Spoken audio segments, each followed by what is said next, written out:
going live, then going live, because at the moment it just says going live, and now it says you're live, so now I know we're live. However, even though we may have already been live. I know we're live from the moment I hit the go live button, not at the point where the preview appears, but when the preview appears, I have seen that we are indeed live.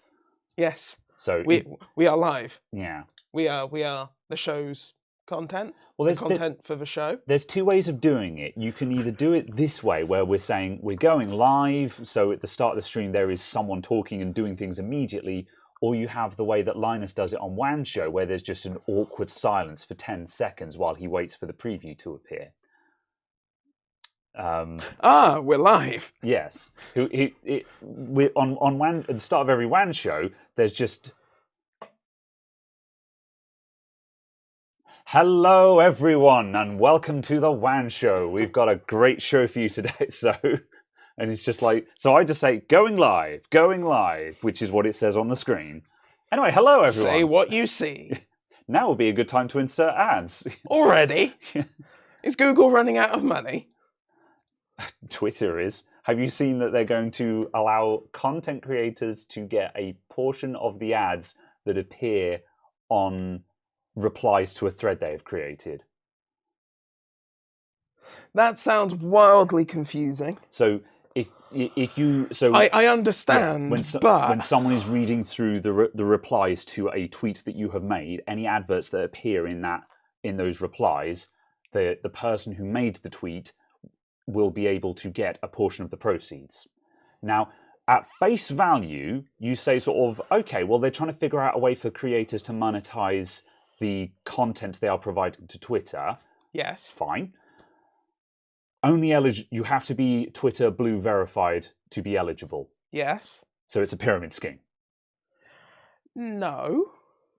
Well, that's a strong word for it. However, no, it's not a pyramid scheme. You're not feeding into anyone else. It's a pure and blatant scam. Yeah, oh, that's true. Well, yes. Either way, yes. You're not selling anything to someone else for them to sell to someone else. You're just getting scammed. Yes, you have to pay money in order to be eligible to get a couple of cents for adverts that appear in your stream. It's entirely... You would need hundreds of thousands of interactions to even make a penny, I'm the sure. kind of people who have that kind of clout on Twitter are making an awful lot more money somewhere else. So who cares? Yeah. But I can see it now. There's going to be a lot of people that are just like, time for that Twitter clout. Time for that Twitter clout to pay off. That was not what I meant to say. Do not mix fish and body parts. What was that about primed meat earlier on? Hello, everyone. Welcome to the show. How are you doing? Right. Hello. We have a show for you today. only the highest quality content here today. So yeah. Okay. Right. Lock door, phone off, pull blind. I've done everything except the phone, and I'm now going to go and put the phone on the thing, because if I don't, Sod's Law says the phone will ring. Some twat in the audience will be like, I'll ring them during the live stream. We're trying to reach you about your car's extended warranty. At which point Graham would go, you want to offer me a warranty for this car? At your own peril. It already requires £8,000 worth of work. Right. Okay. How do you change your YouTube chat color? Oh, yeah. Why are people yellow? I don't know. I don't see the colors on the view that I have. Also, you're in top chat. Top chat. Oh, I'm sure I changed that. It must have changed back after I hit pop out. Oh well. Graham owns a car. Yes. I'm a functional member of... Well, for a moment, that would be to imply that you need to own a car in order to be a functional member of society. Oh, I thought we were going to say we were laughing at you calling yourself a functional member of society. Wow. I don't know which one we were laughing at. Apparently, you look weird. JD says you look weird. Okay. Yeah. Very well.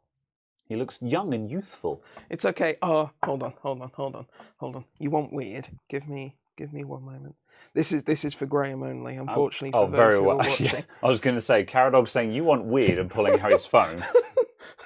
That's very weird. Yes. That was a half-shaven shot. So, right. I will at some point actually get a barber to do it properly and do half with this beard, half with this head of hair, no hair here, no beard Oh no, here. no. Take the photo and then be like, cool, now you may shave me fully. Yeah. I will become the bowling ball. I see. Was car fixed? I forget. Oh, Your that's starter right. motor. Yes, that's right. Yeah. Yes and no. The starter motor hadn't failed. A cable had come out the back of it, so the wire that literally goes to the starter motor to say do the thing had come out the back, and the spade connector was all loose and horrible, and so it just shaken out the back basically. And I was very angry because I'd already bought a new starter motor and I pulled off all the top end of the engine to get to it. Well, not the top end, but I've got a top mount intercooler, so that top mount intercooler needed to come off.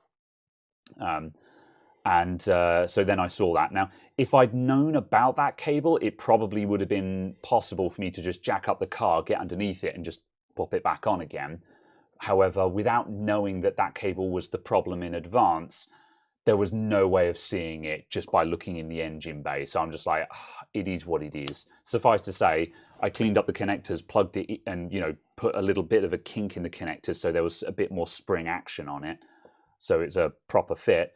And now the car starts and runs just fine.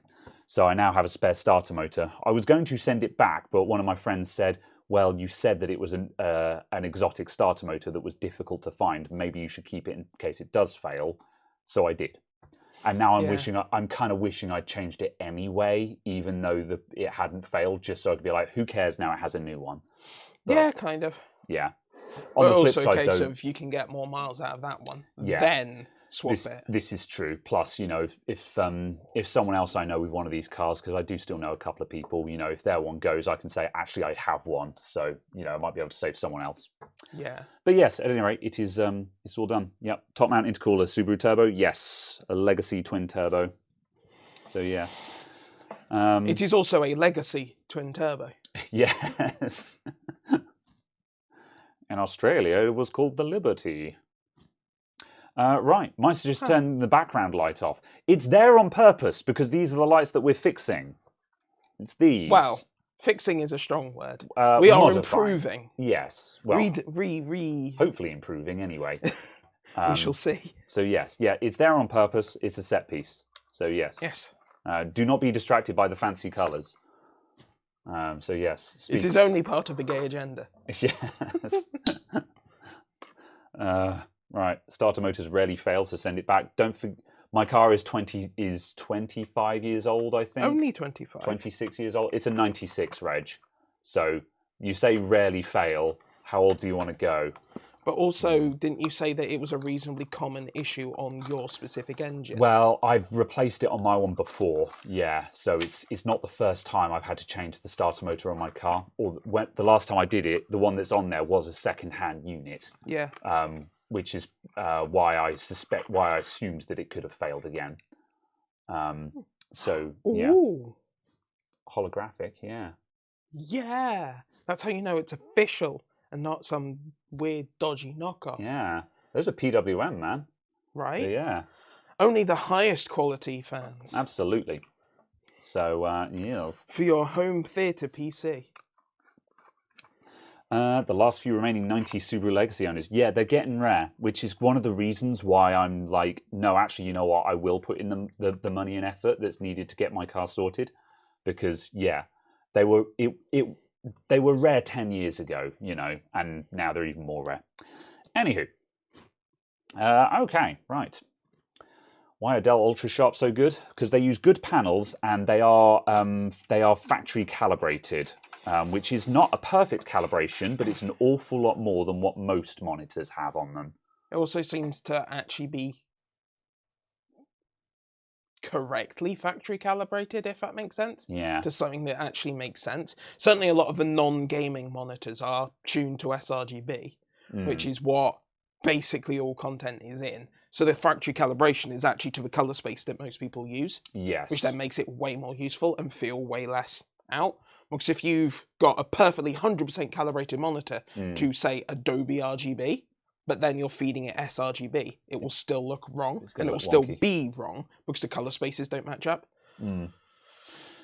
So yeah, that's usually the main reason with ultra sharps, because most monitors, even if they've got a half decent panel in, the default setup out of the box is probably not very good. You can usually tweak them, like on some of them. If you just put them in sRGB mode, then they'll look right. But they're often not in sRGB mode out the box, because the out of the box setup is usually just bright and saturated, so it looks bright and colourful as a display model.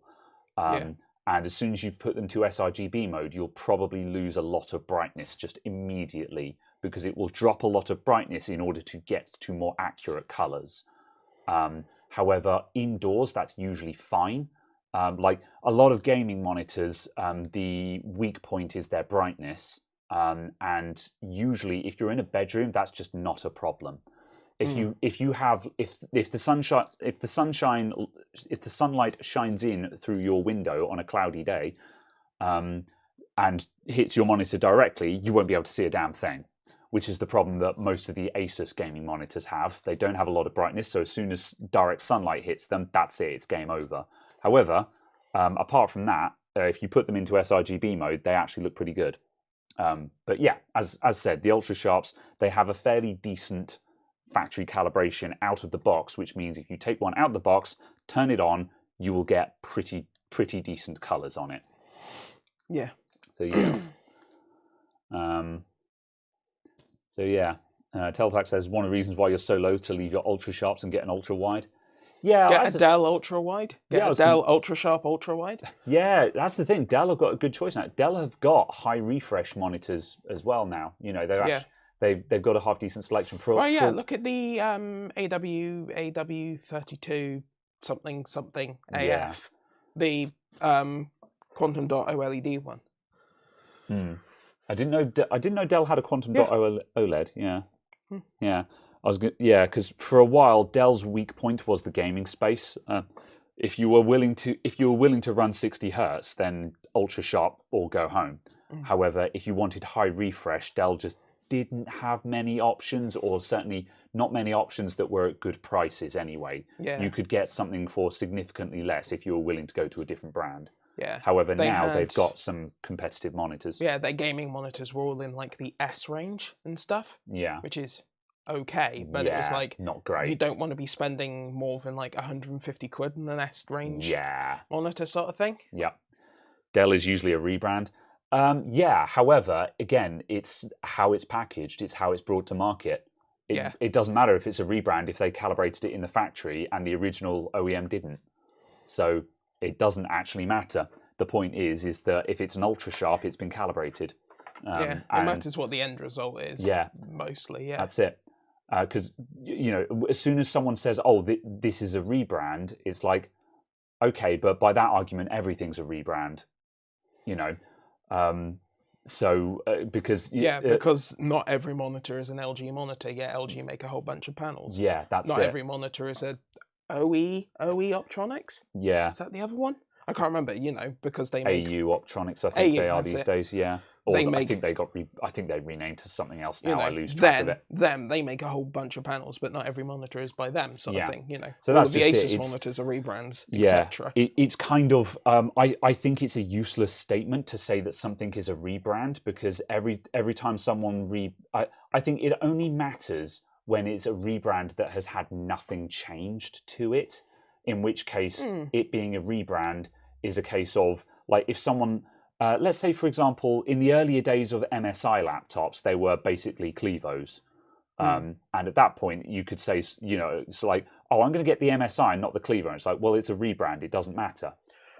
However, these days, though, and also that's not a great example, which I'll get to in a sec. However, these days, MSI have customized their laptops enough that they have, they're still having manufacturing partners, but they are customizing it where they're saying, okay, we want this, but we're going to beef up the cooling on it, or we're going to add a nicer keyboard to it, and so on and so forth. So you're getting something from it being an MSI. That's aside from the fact of they're also bringing better support, so driver downloads and so on. Yeah, I was going to say it's also a case of rebranding something doesn't have to be a bad thing. Yeah. If by rebranding it, you're providing a better warranty experience, you're providing a better software update experience, you're providing actual in-region sales and things like that, as opposed to having to import from other countries and things like that. So it's a case of kind of, there are a whole suite of features someone can provide just by putting their label on it, and you know, kind of doing that.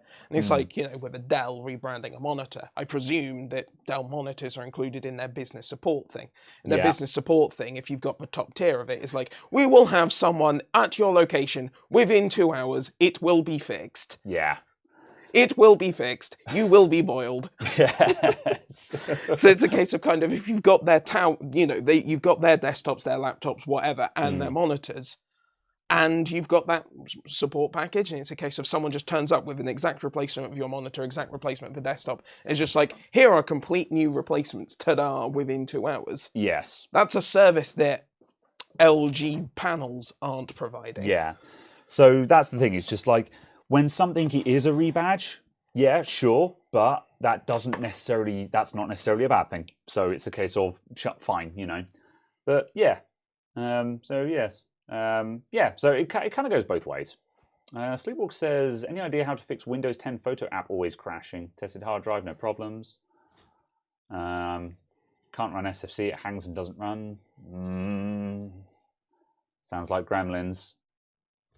Not sure off the top of my head, if I'm honest. I was going to say, it sounds like the kind of thing where Lead Farmer will have like a 4-page explainer on the multiple steps, which will make it work perfectly, but terrible for doing through a YouTube chat. Yeah. It's probably better to post it in the Discord. Yeah. Also, just sometimes, oh man, I don't know, with Windows Gremlins, for people's personal computers, like, well, I guess it depends on if this is a repair or not. Like, if it's your own computer, reinstall Windows is what I would do. Yeah, try an inline build update, reinstall Windows. Oh, that's yeah, inline build update, yeah. That's what I would do. That's generally my order for things, just because... Another thing to remember is you can do an inline build update to the same version. So if you're already running 22H2, you can just run the 22H2 installer again and just redo that update.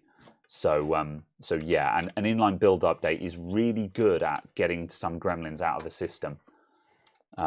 So yeah, that's also worth noting. All right. Speaking of gremlins, how's your custom build that's possessed? Approximately possessed. Yeah, I haven't looked at it again yet. Yeah, I couldn't bring myself to look at it again yet today. I've got to take it all apart again and go back to bench testing, which is not the end of the world because, like, it's been cleaned up. It's all been cleaned up perfectly, and so everything is nice and clean. All the dust is out and it's all done. So it's actually going to be very quick to disassemble and reassemble. The reason why I was so hacked off with it yesterday was that I'd spent hours meticulously cleaning all of the fans and everything for the YouTube video and all the rest of it, and then literally I was turning it on ready to do the hero shot to be like, and there we have it, everyone, it's all fixed, thanks to all for watching and I'll see you in the next video. And as it was booting, it froze again and I'm like, I'm done, goodbye. Yeah. Yeah. So it's one of those times where it's so tempting to just fake it and just not say that it was still crashing, because, you know, but at the same time, in this particular instance, because that video is also specifically about the fact that it's a really bizarro fault it had, I'm like, no, there's no point in, you can't fake this one, because the point was to showcase a really bizarre fault. So yeah. So yes. Yes. Right. Okay, I'm going to carry on. Let's see. taking screws out of. Yes, I'm going to carry on taking this part. So I'll just quickly prime people on what we're doing today, just so we can carry on waffling while we do stuff. You might remember a few months back, I think it was now. Oh, it was just before Chris. It was Black Friday. It was Black Friday, wasn't That's right. it? Yeah. Yep. Black Friday, we bought, or I bought, bench cam with face. I bought a triple pack of these softbox lights. So the full one is set up behind us here. So there's 3 of those. They're RGB softbox lights, and I wanted 1 of them for in here and 2 of them for at home. I looked up there then, I'm like, there's no camera up there, it's over there. Anyway. This isn't my bench. Yes. They're fine. They're not the best lights in the world. They're not terribly bright, but they're bright enough for my use case. However, the problem is the fans in them are very noisy. The fans are rattly and clunky and just cheap, nasty fans. And in here, that's not a problem, but at home, it basically means that they're quite loud in my living room at home, and they're annoying me. So we took them apart and inspected the fan, just so we could sort of have a look and see what the problem was. And it was a bit of both. It was just the mount for the fan wasn't very good, but also the fan itself, though, had a nasty bearing on it. Yeah, and the bearing felt a bit. Yeah. I don't think there's a lot that we can really do about the mount. However, if we mount a fan that is quiet and has a decent bearing in it in the first place, it might be a bit better. I don't think it's going to be an issue. Yeah. So yeah, we've got some Akasa fans here, which will fit. They're slim fans, so these are what, 10mm fans, I think. Yeah, 10.8. So these are 10mm by 80mm fans. Yeah. And these should be drop-in replacements. And with a bit of luck, they shouldn't have the same noise output. They report reasonably high airflow for slim, slow fans. Yeah. I don't think they need to be particularly high. But no, yeah. But just a case of they're reporting 26 CFM and only 27 decibels at 3,000 RPM. 3,000's pretty high. And I'm like, what? Yeah. I disbelieve your noise rating for that 3,000 RPM. I'm just going to grab a power supply and we'll just power one up and just see what it's like. I somewhat feel like it's actually going to be 27 decibel at 600 RPM. Yes, I would agree with that statement. Yeah. Yeah. And yes, they are newer. Yeah. Or the lights. Yes. Newer.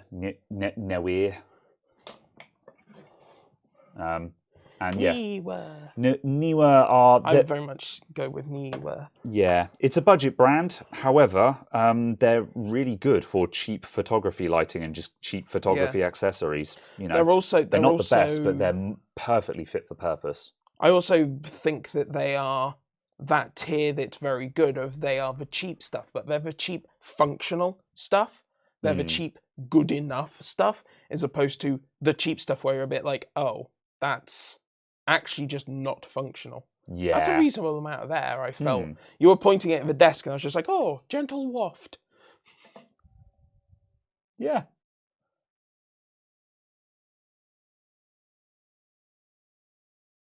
Is it getting faster? I was going to say, it sounds like the pitch is changing. Yeah.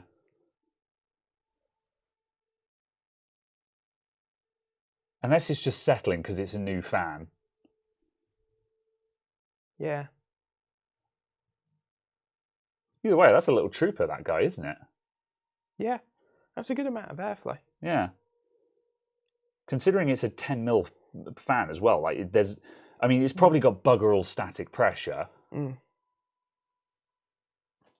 Yeah. It's a fan. Indeed. That is indeed a fan. But also, it sounded reasonably not wobbly. Yes. So which I think is the main thing, isn't it? Yeah, I couldn't say that it's quiet, but the other thing as well is that it's not it's very consistent and it doesn't rattle. And I was talking about this the last time we were taking them apart, but a lot of people don't, when they're considering fan noise and stuff like that, they don't consider the kind of noise it is. And there is noisy noise where it's just like a kind of noise, and there is high-pitched whiny noise and low-pitched noises, and these noises can all have the same decibel rating but sound wildly different to the ear. And this is the case that I brought up last time. Is there's a bit of melt on that.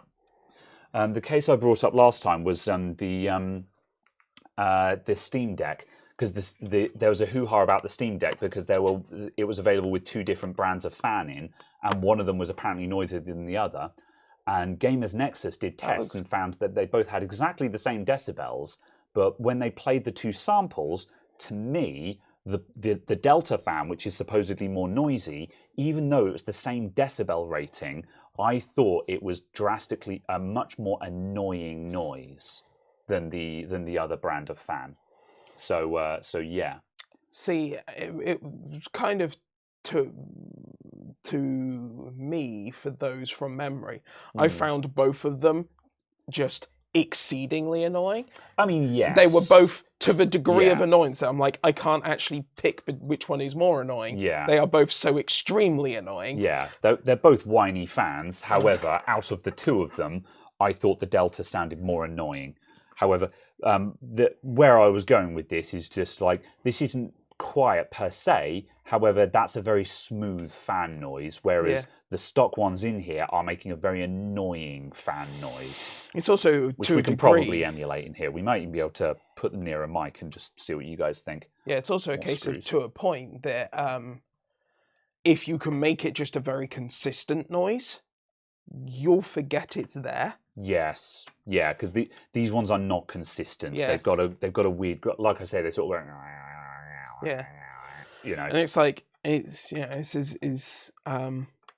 I can't remember what I was saying, it's just the thing I find the most annoying is when fans ramp. Yeah. And it's like, I mean, brute force solution. Yes. Yes. 100% it. And to answer, the sticker is slightly off-center. Not that it will matter in this implementation, but... That would be slightly annoying with a holographic sticker and it being actually off-center and just kind of sparkling and highlighting that it is off-center. Yes. Oh, also, Jonathan Maybury says, I would hot glue them in place. That's not a bad idea, because that's what we sort of thought about last time. It was just a case of because it's... because it'll actually hold them still, there'll be much less likelihood of rattle. Yeah. Because as it is, I think these had 60 or 70 millimeter fans in, so we were up-speccing the size a little bit anyway. Oh, balls, I'd forgotten this. We need to desolder a couple of the wires. Need to desolder it. Yeah, I'm going to quickly grab the soldering iron.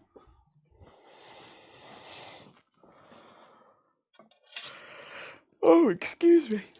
Oh, keeping you up, are we? Oh, apparently so. Good Lord. I even went to bed early last night and woke up later than usual. I mean, I was still up early for you, but...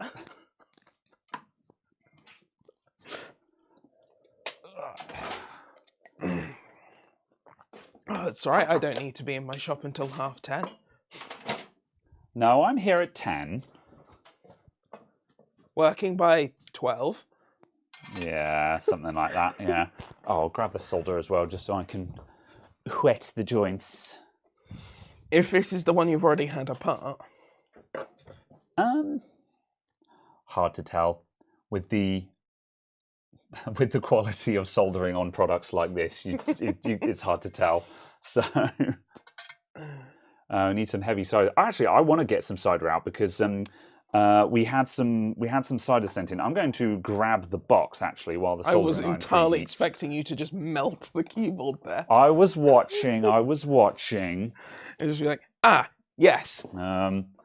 So, where was the gift card? There it was. I'm going to we grab had a hecking crate of cider showed up. I'm just going to quickly put this on the stool. Hecking crate of cider showed up from Alex. So, Alex, if you're in the audience, thank you very much. This is Hogan's cider. There's, how many bottles are here? 3 by 4, 12. There's 12 bottles, and they're all a different flavour of Hogan's 100% fresh pressed cider, and they look jolly nice. Yeah. I have no idea which one to try because there's 12 different flavors. And to give a random sampling, there is a smooth and smoky vintage cider, which is apparently a dry, and then there is a rich and decadent bittersweet libertine cider. One from Alex, it was up from me. Well, this particular one says, "To Graham, enjoy your new discovery. Let us know your thoughts. Cheers, Alex." So if there's some other Hogan's cider on the way, it hasn't arrived yet. There will be multiple boxes. I was going to say. There will be so much cider. Very well. A light and fruity classic Perry. I say, I think we're both going to like this and want to get more of this one. I do want to get back. I do want to get back into Perry's because it's been a hot minute since I've had a Perry. But also, just Perry's are uncommon and they're good. It's hard to find actual real Perry and not just pear flavored cider. Yeah, goose against the grain. Yes. Yeah, I saw something about someone saying, was it about cider made with cherries or something like that? Yeah. And I was just like, I remember having a conversation with that about someone, but I can't remember who. And I was just like, okay, that's a thing. Yes. Yes. But yes, coupled with that, obviously we did have we did also have the Creative Stofords as well, which I'm also working through. So big thanks to everyone who keeps sending in cider. It's greatly appreciate it. Absolutely. There's also an apple brandy. Apple brandy. Not in this box, but that Hogan's do. And I'm just like, that's kind of cool. Top camera. Oh yeah, okay. Yeah, I'll say. Pear cider sounds absolutely proper Perry. So actual pear cider is very nice. But like I say, it's difficult to find. It's difficult to find genuine Perry that's actually pear cider and not pear flavored cider. And the giveaway is, I believe, at least in the UK, I don't think you're allowed to brand it Perry if it is not actual pear cider. I think it is actually protected. Yeah, as far as I'm aware. Yeah, if it says Perry on it, then it is actual pears, as opposed to like if you buy something like Copperberg pear, it will not have Perry written on it. It will say pear cider or something like that. Whereas if it says it probably Perry, won't even say that. It'll probably say pear flavored cider. Do you want one of these? Yeah, I'm gonna have one of these. Yeah, I'm gonna pick one at random. I'm going to have the Fruity French Revelation Kieved cider, and oh so smooth. Thank you very much. Cool. I shall use Fog's hammer. And for comparison, for a fruity cider. Yeah. All right. Small cup for Caradog taste test.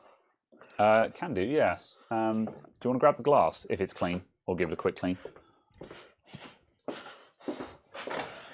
All right. And then we can use words such as bold or bright and... let me see if I can fix that flicker, everyone.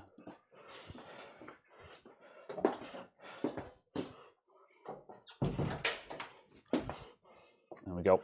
Yeah, we had that issue last time, didn't we, with one of the boards, because it was solid white. Yeah, however, now we didn't have this monitor set up last time, so now I've actually got Logitune in front of me and I can adjust exposure properly. I can actually fix the flicker now, so flicker me timbers. Anyway, yes, would you like a sample?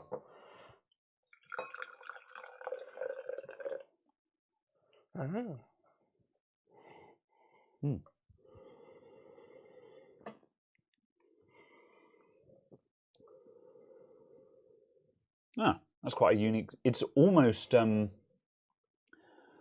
okay.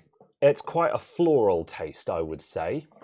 It's quite bright. Delicate is a word I'd use for this. Yeah. So it's very, very nice. Yeah, it's quite sparkling. That's very drinkable. That's very refreshing, isn't it? A lot of the time, I don't. Oh, you would get very, very drunk on this. Yeah, a lot of the time, I wouldn't consider cider to be a very refreshing drink. But that is a very bright, sparkling, refreshing cider. Yeah, that would get you very, very drunk. Because you'd just be drinking it and then go, oh, yes, I have had significant Do you want to have amounts. some more of that? I haven't backwashed it or anything, you know. Do you want like half a pint of it or something? No. Fair enough. So yeah, this one isn't a Perry, just for clarification there. You should have some shot glasses for things that like taste testing. Probably, yeah.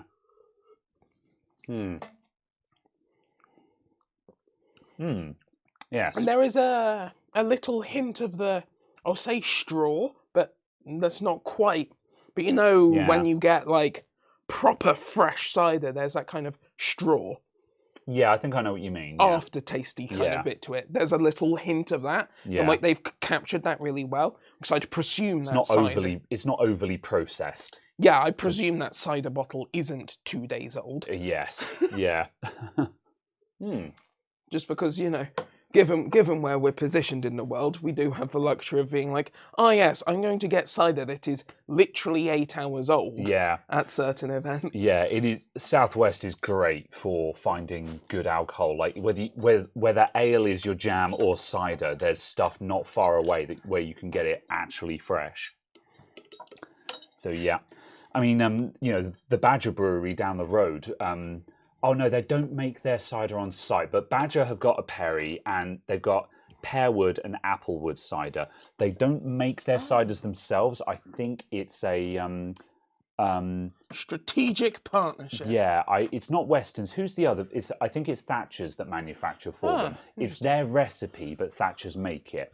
Interesting. However, it's still Applewood and Pearwood from Badger is still some of the best ciders I've had. I haven't had it in a long while, but again, they've got a proper Perry as well. So yeah, and I think Thatcher's manufacture for them. Oh, that's wild. Having that after that makes this taste really sweet. Interesting, because I didn't think that was not sweet per se. No. Yeah, yeah, that's wild because I wouldn't define that as sweet, but because of its bright, sparkling taste, I wouldn't consider it to be a dry either. This tastes really, really sweet now. Is it blowing your head off? Yeah. That's wild. Very well. Oh, it shows just how much your perception of stuff is relative, not quantitative. Yeah. Yes. Yeah, very well. Right. To the task at hand for a moment. Yeah, so here's the fan as it's mounted. So that is not, there is about, there's a couple of millimeter gap, maybe a 5mm gap between the fan and the board. And as you can see, it's in the blowing out position. Bear in mind, this plate is on top, so it's sucking in from the back and blowing against the back of this metal plate that has all the LEDs on it. So it doesn't need to move a lot of air, because bearing in mind that the slightest bit of airflow is tremendously more powerful than just passively cooled. Like enormously powerful. So this thing doesn't need to move very much air to make a big difference. So that's why it kind of doesn't, it's okay for it to be like that. However, yeah, we just found that these fans were just proper garbo. Right, mental note, the positive is low. And yeah, I don't know.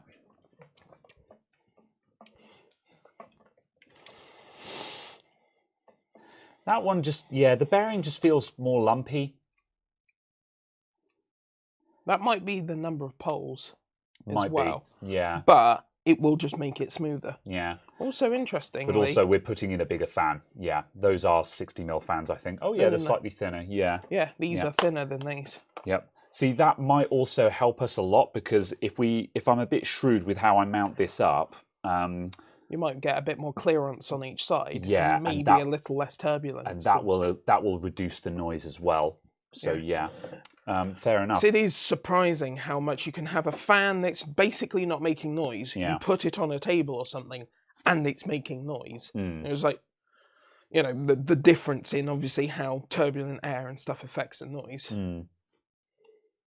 Yeah. Cool. And that's a quick comparison. I'm just going to plug this fan in and just Ah. and just wreck the joint. I've got a grotty old Dell dimension down here that I really need to put back together. Why?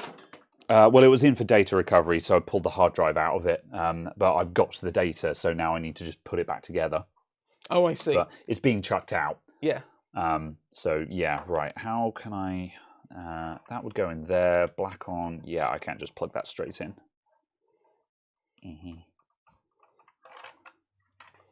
Damn it! I might have to hold that in place. I can plug this straight in. I push this button. Is that a oh, I can't think of who it is. The person who does the Sonic songs. Oh, I Teach Vader. Yes. Yeah. Yes. Is that an I Teach Vader? Yeah. I push this button. It's yeah, it's a quote from one of his songs. I mean, obviously, it's a quote from Yes. Adventures of Sonic the Hedgehog. However, it was featured in an I Teach Vader song. Yeah. So. There was also just less airflow from that. Yeah, significantly less airflow, but also if you put your ear up to that, you can hear a background. Yeah. Oh, you can feel it wobbling. Yeah. Oh, that's It's just not balanced. It's also changing in noise, but the actual fan hanging free, I would say, is slightly quieter. Yeah. Yeah. But there is so much more vibration. Yeah. And as we proved when we put it in the case, the noise picked up a lot. So a case of just this being smoother doesn't really matter what the fan noise is. Yeah. I think that will just... And on top of this, like, it's temperature controlled as well, so... Oh, it is temperature controlled? So, so if this has got higher flow, it just means the temperature will stay low, so it will lower the speed of the fan. It's a lot like with a power supply. It doesn't really matter what fan you put in it if it's got temperature control, because it will just raise and lower the fan speed as required. Yeah. You know, because if you put a low RPM fan into a power supply, then it's just going to continually up the voltage until the temperature comes down. So that's why it doesn't really matter. But I'm going to hold both of these fans up to the mic just on the off chance that you guys can hear the difference. I don't know if you will, but here's the old fan.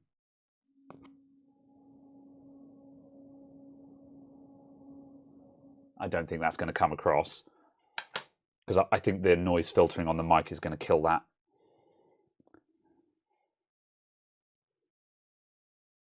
And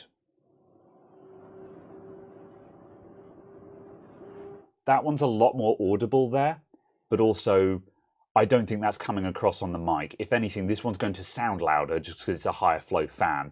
So there is so much more flow out of that. That's crazy. Yeah. If anything, it might work better just because with the higher flow, this is not going to be working as hard as this fan. So who knows? Don't know. Yeah. Second one sounds like a jet engine. Yeah. It's difficult to portray it across the mic, or not without doing a proper setup. Like if I was actually trying to test, we'd get another microphone, turn off the filtering and stuff, and yada yada yada. Anyway, well, we'd use the condenser and put the condenser on the side so the air wasn't buffeting into the capsule. Yeah. But it's the problem with little ones like that. Right. Okay. Right. So that's going to go in there. So I think the plan was that I was just going to chop off these posts. You were going to take out 2 of them, weren't you? And try and diagonally mount it or something against. I think I'm going to take out 3 if I'm honest, and just mount it from one point. I don't see how else I could do it. Like all of these, the only purpose of these posts is to support the fan. I presume you can't mount it like that. Oh, I could do, yeah. Oh, that would work, yeah. And then if I just hot snot it to the side of the posts, yeah. Oh, that would work, yeah. That's a much more sensible plan, and then I don't have to cut any of the posts. And if that doesn't work, then we can cut a post. Yeah. Yeah, okay. Let me grab the glue gun. Let me grab the hot snot applicator.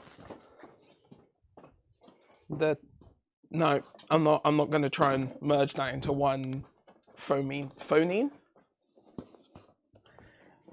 thing. English. Hey, it can be pink and sparkly. It can. Why did you buy an upgraded one? I lost this one at some point, so I bought another one, and then I found this one again. The high power edition. Yeah. But also though, just Sometimes I use different glue guns depending on how much I'm expecting to have to apply. Yeah. For most of the time, I'm doing small, delicate things, so I only need a little blob, so the smaller one is actually nicer.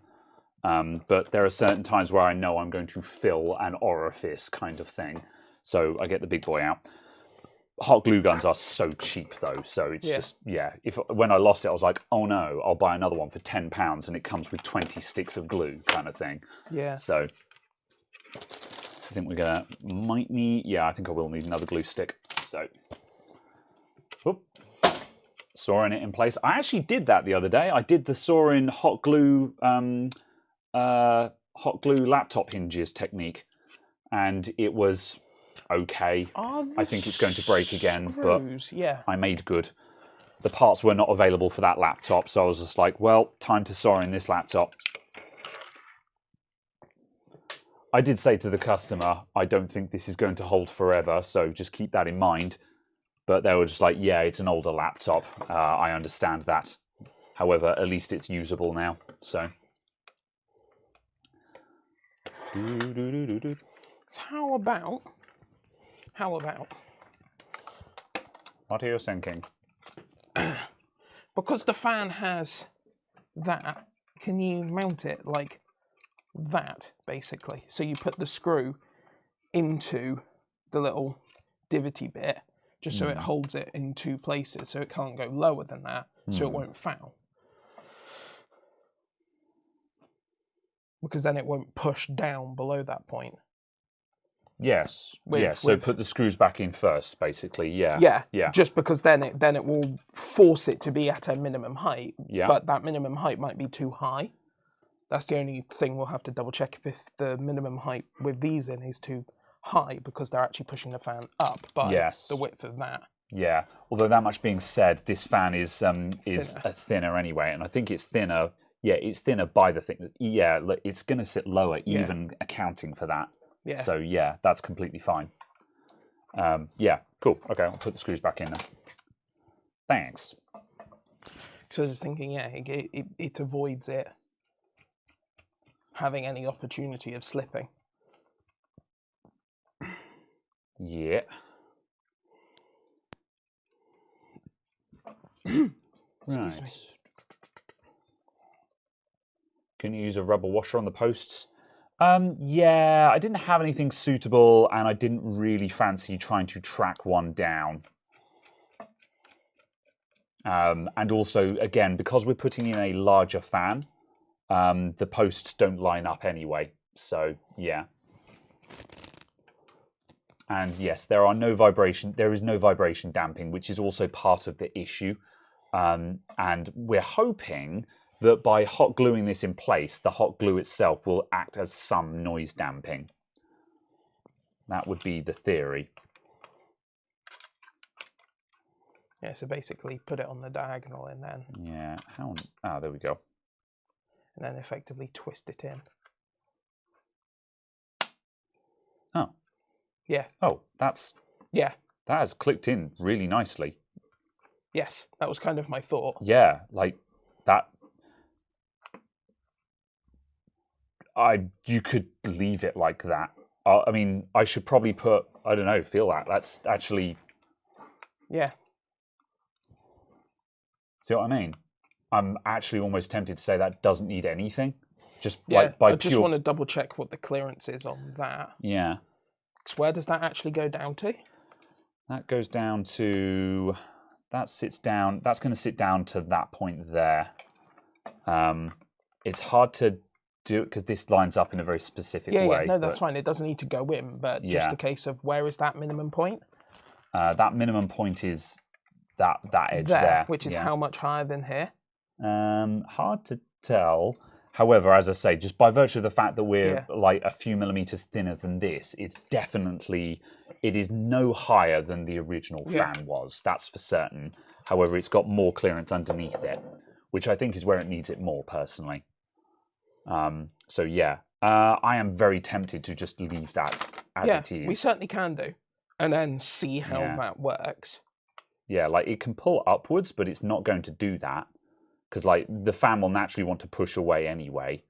So there's no way that it's going to move upwards. Yeah, because it's expelling air this way, which will push it down. Effectively, the resultant force will be down. Yeah. So yes, that's absolutely fine. Yeah. I'm going to put it in. Right, okay, so we've just got to be able to plug it in now. Are you going to... All right, I think what I'm going to do, I'm not going to splice the cables. All I need to do is just pull off that connector, leaving just the pins there, and I can just plug this straight onto the bare pins. So you're just going to rip it off with pliers? Yeah. So this is basically the same technique that you can use if you're replacing a power supply fan. You can get away with not having to splice different connectors on. So let's come down a little bit closer. Closely.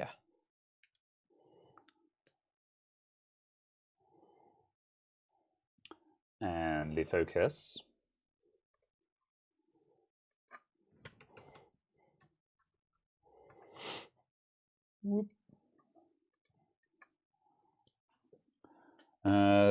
Let's see, where are we? The radial flow will actually suck on the blow side.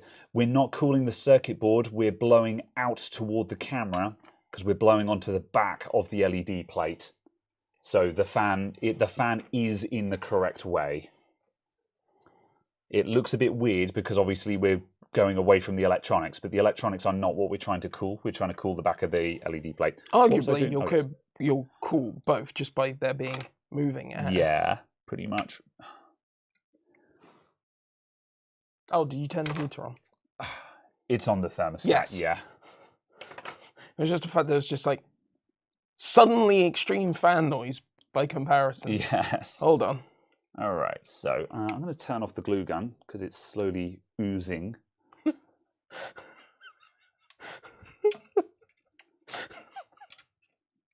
That's what they do. They ooze. No. That's fine. That's fine. I was just using it as a metaphor. There we go. All right. Just tuck that down there. You can go out the way. Yeah, this cable is a bit long.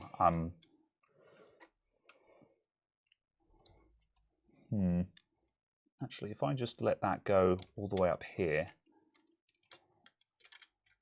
put it around there. There we go. That's tucked out of the way now. That's good. Good. That'll do. All right. Looks like you could install a considerably larger fan. Maybe. I mean, the next stage up would be to go to a 90. Any higher than that, and you'd need to go to a 120, and we'd have to start removing the frame and mounting just a bare rotor somewhere, and it's going to get hard at that point. Right, What? Yeah, I don't know how this goes in. I was just trying to work out how it went in. I'm just like, yeah. I don't know. So I know this was super awkward the last time we did it, but this goes in at a very, like, there's only one way where all of the teeth line up, and you need to make sure that the wires. Yeah, the wire needs to. There we go. That goes in there. There we go. That's it. How awkward. Yeah. The LEDs really get that hot. They don't get massively hot. It doesn't need a lot of cooling. Like, at the end of the day, it's just an aluminium plate with a fan blowing at it. It doesn't have cooling fins or anything like that. But also, it's a case of they get that hot that you have to cool them. They do need some. They do need some cooling. Yes. But it's also a case of, I guess, kind of it's the other way around. Not in the case of they get that hot, but the case of their operating range is that low that you can't allow them to get that hot. Yes. They're not like incandescent bulbs where you can run them at 4,000 Kelvin. You have to run them at less than 100 C. Yeah. I can't remember what the upper spec of an LED is, but I don't think they like being much over like 50 or 60. I think any higher than that, and you start burning them.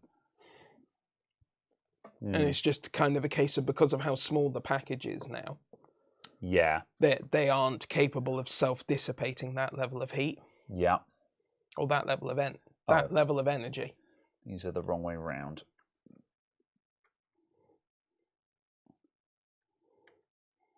There we go.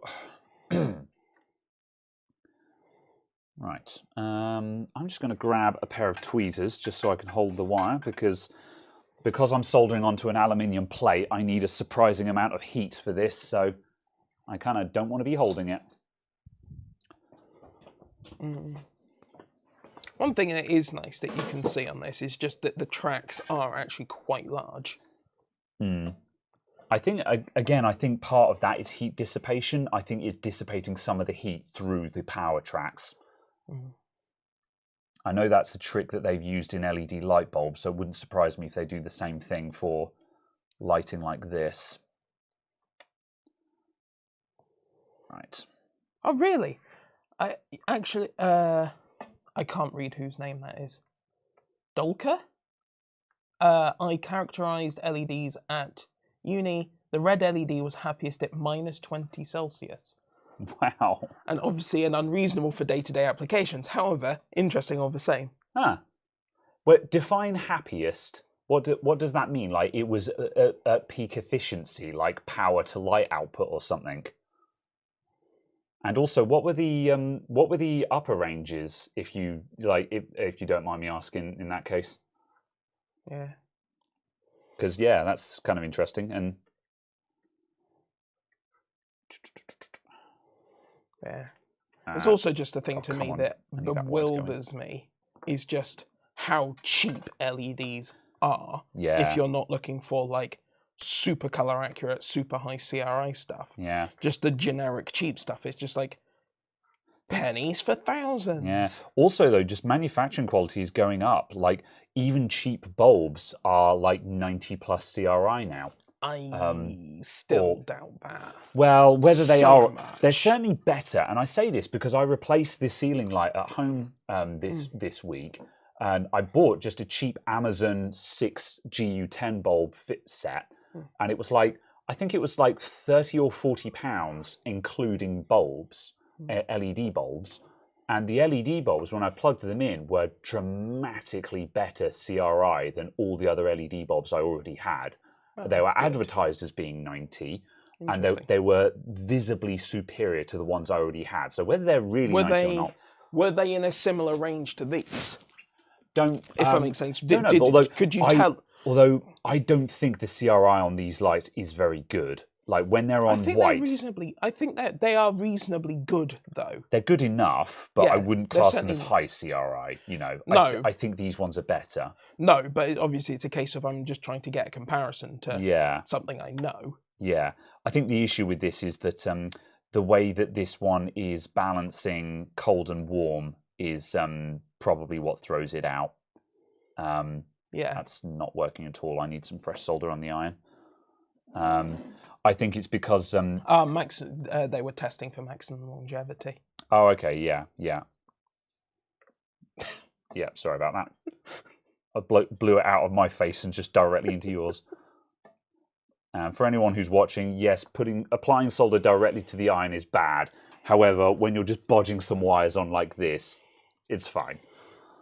If you're trying to do real soldering, no, you should apply solder to the thing you're soldering. However, like for the moment, when I just needed a blob on the iron, it was fine. Good. Right, you are cooling down. What does CRI change? Why we want CRI? So CRI is color rendering index, and it's essentially, obviously, if you're making white light, you're actually having to make the full visible spectrum of light. In a perfect world, you want, I assume, you wouldn't want an even amount. You want what you want what is as close as possible to what the human eye perceives as pure. No, okay. You know what? You take this. CRI is an index used to compare light sources to perfect black body emitters. It is saying black body emitters being an incandescent light bulb, for example, which is black body radiation. Because it's an object heating up. As far as I'm aware, a standard incandescent bulb is considered to be a perfect black body emitter. Yeah, yes. Because it is material heating up to the point where it glows. Yes. And it's basically a case of saying, does it provide the full spectra of colours? And the full spectrum of color, and also to a degree a bit of the intensities inside that. And does it then mean that an object will reflect the same color as it would when out in daylight from the sun? Because ultimately, obviously, we reference basically everything to the sun. Yeah. Which is why you'll get things like D65 white point and things like that. Yeah. Because that is the white point for things looking white when they are in light during summer in Paris. Yes. Once again, we can blame the French. And just kind of stuff like that. And it's obviously colour starts getting way deep and way confusing very fast. Yeah. But it's a case of making stuff look like the thing it really is. And one of the really early ways of telling that like LED bulbs have poor CRI and so on is that it made whites and skin tones look pallid and green and sickly. Yeah. And that was because they couldn't provide the full spectra. Yeah, because one of the reasonings behind this is for example, a lot of white LEDs, if my memory serves me, are usually blue LEDs that have a phosphor in front of them.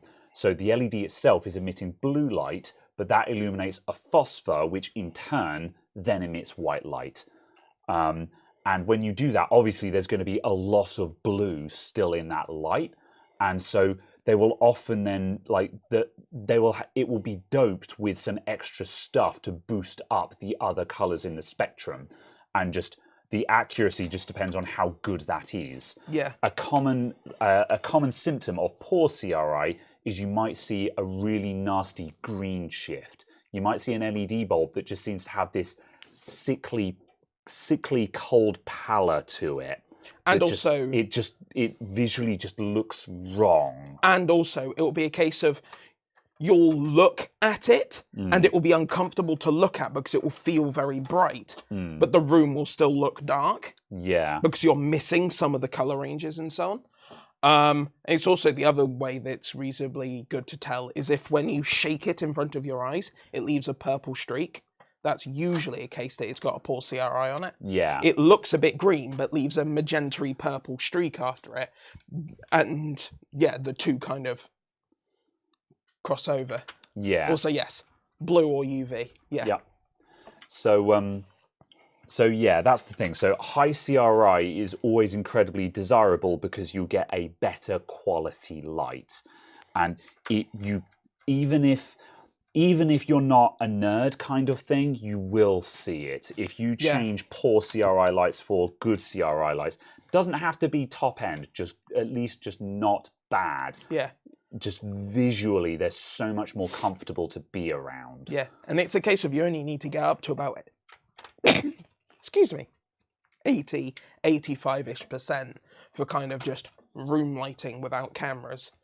Yeah. For it to feel okay. Yeah. And we're way past the point of cheap LEDs being 80%, 85%. Yeah. You know, it's a case of it's almost hitting the point where it's not even the point of consideration for general room lighting. Because we're just at such a high percentage. Yeah. I couldn't work out what you were doing. I just heard movement behind me. I was just kind of like... Danger close. Danger? Right, let's go back to the Fizz Cam. Make sure this doesn't blow up when we plug it in. Bang. All right. Okay, it still lights up. Don't go to my searchlight. Whoa. Let's see. Mode. There it is doing the RGB thing. And the fan has come on.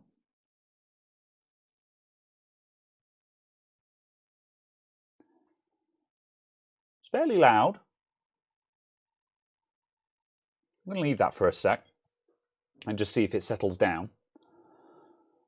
I mean, it's a 2-pin fan, so it has to be doing DC control on it, unless it's not thermally controlling it, but it's basing it on the light output or something. Oh, I thought it was this one to change intensity.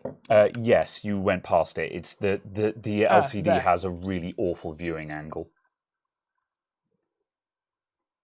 If that's the case, that just sounds like full speed.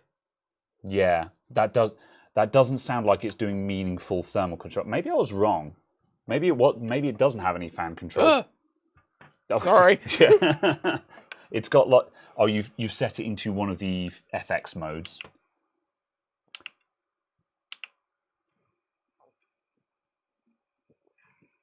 That one. Yeah.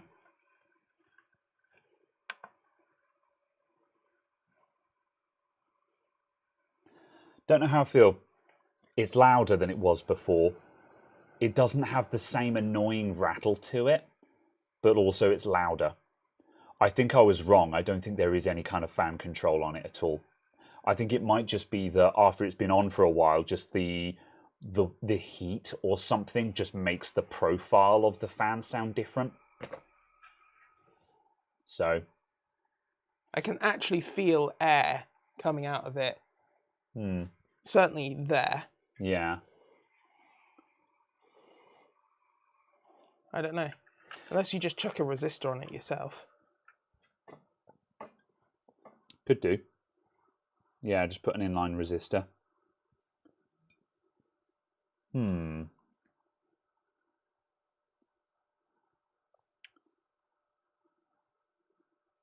I don't know.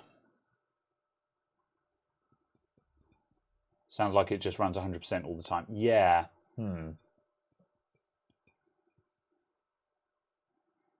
Like, it is definitely a nice smooth sound now, but yeah, it's louder than it was. There's no other way to put it. It's noisier. So yeah, I think I was mistaken. However, I don't think there is any. It is purely air noise now. Yeah. Spinny. Yeah. It is now purely fan speed noise. So sticking a resistor or something on it will fix that. Hypothetically, if does it have an off? No. Oh, I should have brought the remote with me. Because one of the other things that would have been good to know is one of the annoying quirks of these is if I switch them off from the remote, the fan continues to run. And that was one of the reasons why I wanted them to be quieter, so I could leave them physically switched on but off from the remote.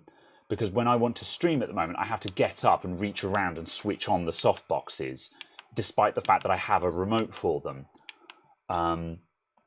So I was kind of hoping. So yeah, the other reason was I was hoping to get them quiet enough that if I switched it off from the remote, I wouldn't hear them running. But it sounds like the fan just runs all the time anyway. So. Oh, okay. Zero saturation doesn't turn the brightness down further. No. Fine. Okay.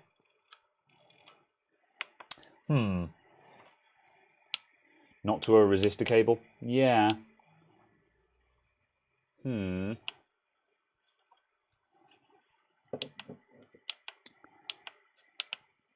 We could try putting an inline resistor in there and seeing what happens. I don't have any big power resistors, though. I mean, I suppose we could probably use a couple of... I've only got, like, quarter-watt resistors. And I don't know. I'm not very good at calculating resistors. Oh, that's the empty one. What's the... That wouldn't be that difficult, would it? No. Let's see. What's the rating of the fan?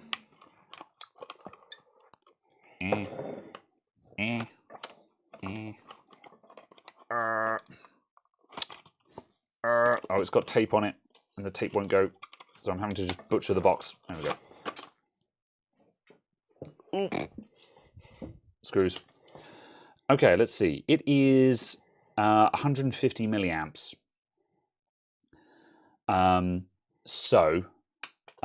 What's okay? Right now, I have to do electronics. I'm bad at electronics. So, what do we do if we want to drop that? So let's grab a Ohm's law calculator. Right, so we've got 12 volts. So if I want to get the current down to, let's say we want to bring it down to 50 milliamps.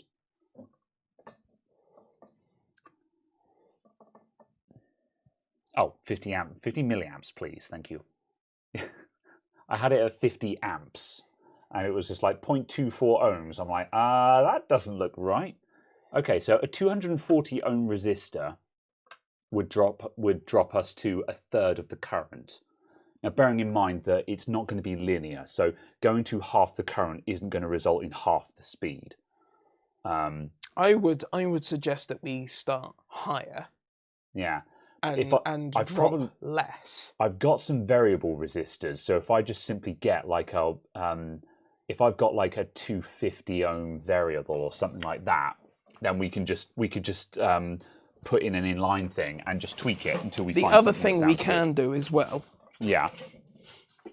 Is I'm just going to double check this handily placed Noctua box over here. Oh, and just see what the and just see what the Noctua resistance is. Yeah. Right. I'm just digging through my electronics boxes to find.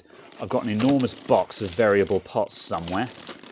I think I do. Anyway. I have an enormous box of all of the bits that that I need right now. However, I can never find it. Yeah. Oh, tactile buttons. I thought I bought some anyway, but now I'm having second thoughts. Ah, here they are. Let me grab the multimeter as well, because we're going to need that.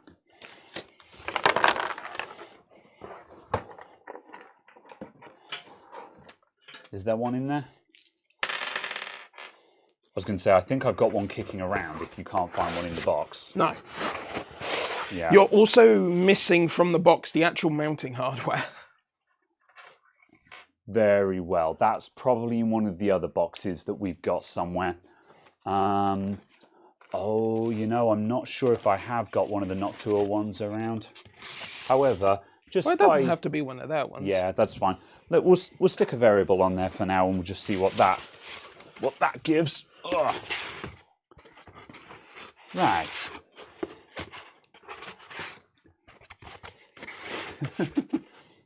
Ashen's quote 603. It's a resistive touchscreen, mainly because it resists your touch. Okay, right. Right, what have I actually got in here? So, what do I need? I need, like...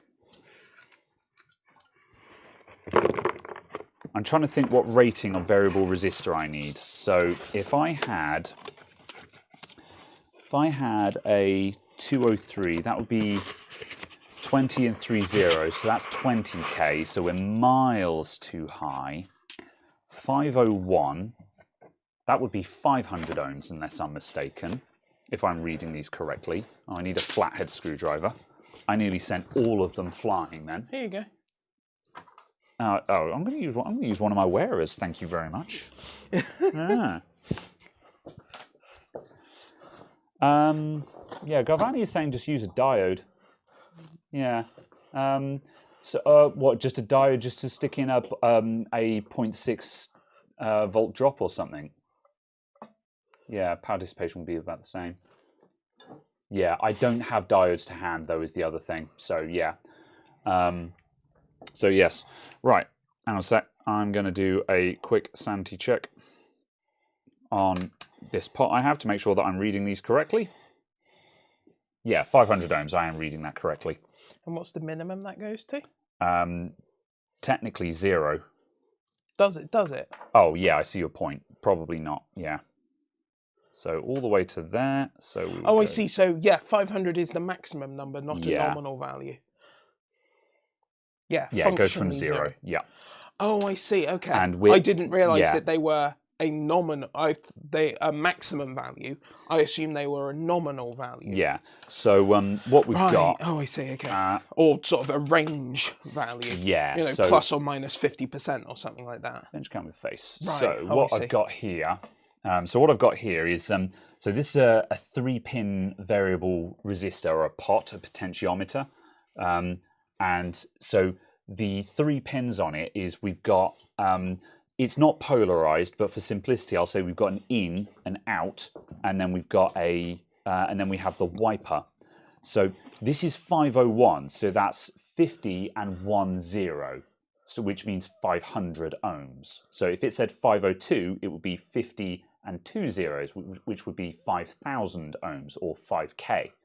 So from one side of the wipe to the other is 500, and then we've got the actual wiper there. So what we're going to do is we're going to put the fan from the in to the wiper, and then we can vary from 0 to 500 ohms of resistance. And yeah, this is probably 1/8 of a watt. This is going to be underpowered, and it will probably overheat horribly. So this is not a good long-term solution for a fan. However, we've only got to handle like 100 milliamps or something. It will survive for the purposes of testing. And if it works well, we can find a better solution. So yeah. Right. So that being the case, I'm going to open this up again and we'll test that. So I believe all of my terminology was correct there. Actual electronics, believe it or not, is my weak point. This is one of those times where I like to remind people that I have no formal electronics training. So it's one of the reasons why as soon as you have to start dealing with numbers when it comes to repairs, I start going, I kind of know what I'm talking about, but not really.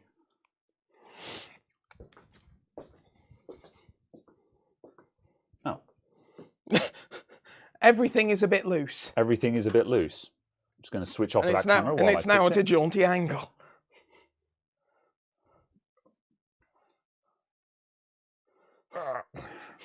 I can't believe you've done this. Bench cam with face. There we go. Now it's straight. You could parallel up a couple to give it a fighting chance. Yeah, that's what I would like. I've got a bunch of resistors. I've actually got some diodes there. What are you? I've actually got some diodes in this. Very occasionally I buy just electronic starter kits just because they just have a bunch of stuff in them. And sometimes these are really good because it's just got a bunch of resistors, some LEDs, and some various other bits and pieces in it. And these are it's good for just stealing stuff from these kits. And this has actually got some diodes in. What did it have? Where are the diodes? Yeah, it's got some 1N4007s. So actually, we do actually have some 1N4007s. Some what? 1N4007, which is just a bog standard rectifying diode. Good. So am I getting this? So a diode will provide a forward drop of 0.6 volts. But then that's not a lot. Are you sure just one diode will give us the drop we need? Wouldn't you need two of them in parallel? Someone confirm what the diode calculations would be for me, please. You need multiple in series. Yeah, that's what I thought. How many would we need in series? Do we just add it up? So like, if we did, so it's 0.6 volts for a diode drop. So if we put say 0.6 times 4, it doesn't work that way. Oh, that would give us 2.4. Even still, that's only going to drop 2.5 volts. 2 should be fine. Do you reckon that's going to drop enough to drop the speed by a meaningful amount, though? Yeah, I'm going to. I would say so, because also don't forget that 7 volts basically makes most fans not work. When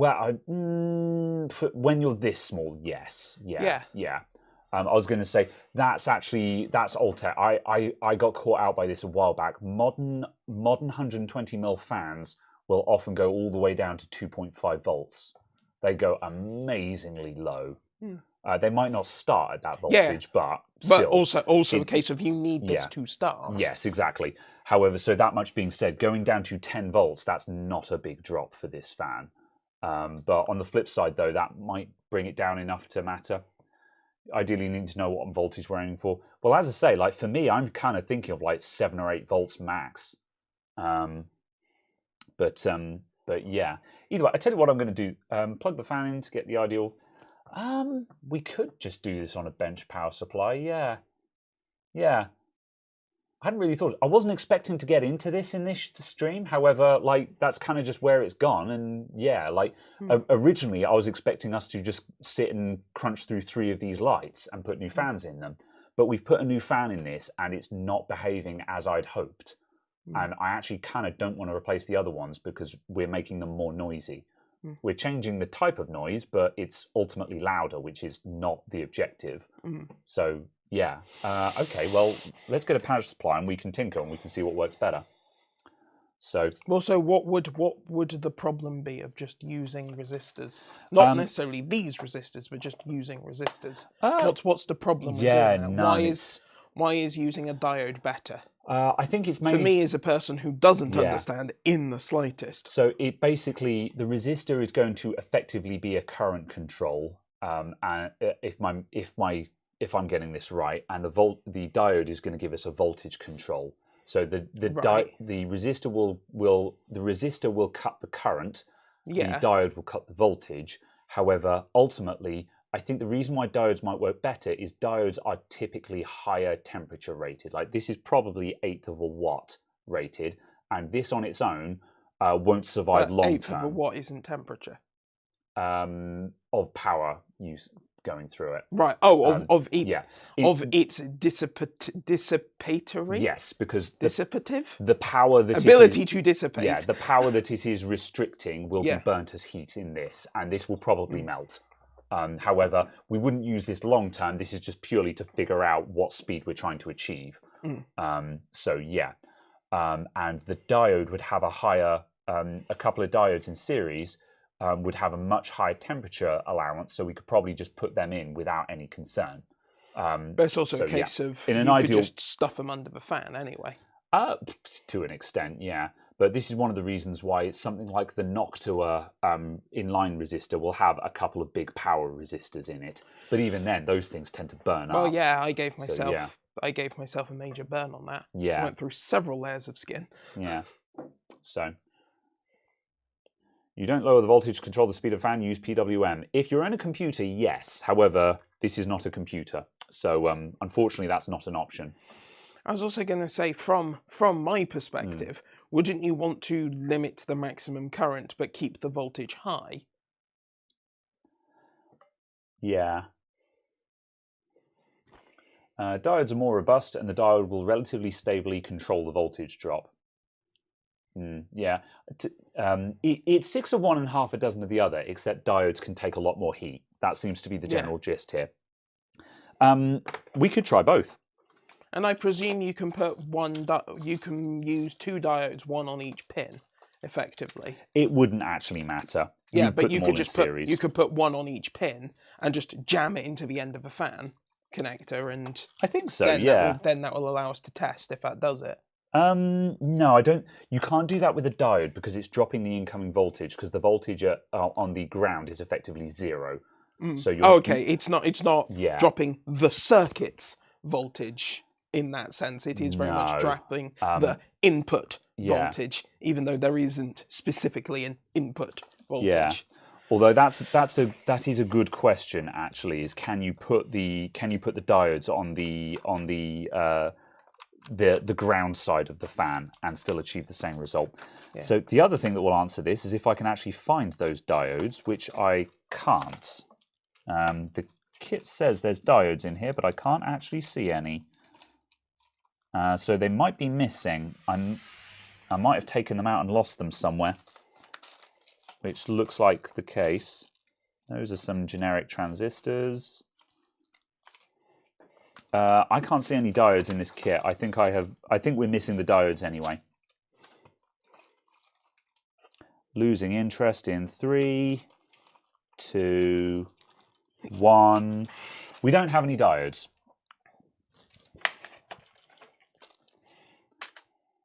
So we're going to resist instead. Right, I'm going to stick one of these resistors in line. I'm just going to grab a little bit of jumper wire so I can just solder this in line. Oh my god. Where is my... That'll do. There is some jumper wire. Where is my... Whoop. Voltage divider is what's needed. I mean, again, that does this. These are different ways of achieving the same thing. So yeah, you lower the voltage, you'll lose torque. PWM work on a 2-wire fan. You can get tiny PWM controllers. Yeah, but again, I don't want. I'm not going to cram a PWM controller into this enclosure. If we did that, I would need to actually. I mean, yeah, you can do that. I mean, no, actually, you can probably get. Yeah, you could get little module boards that would be a PWM thing. You know what? I'll let you have that. That is a valid strategy toward this. We just don't have that right now. However, I see what you're actually gunning at now, and yes, you could put a tiny PWM controller in it. Very similar. In fact, I've got one. It's a big one, so it's not suitable for this. However, for the purposes of demonstration,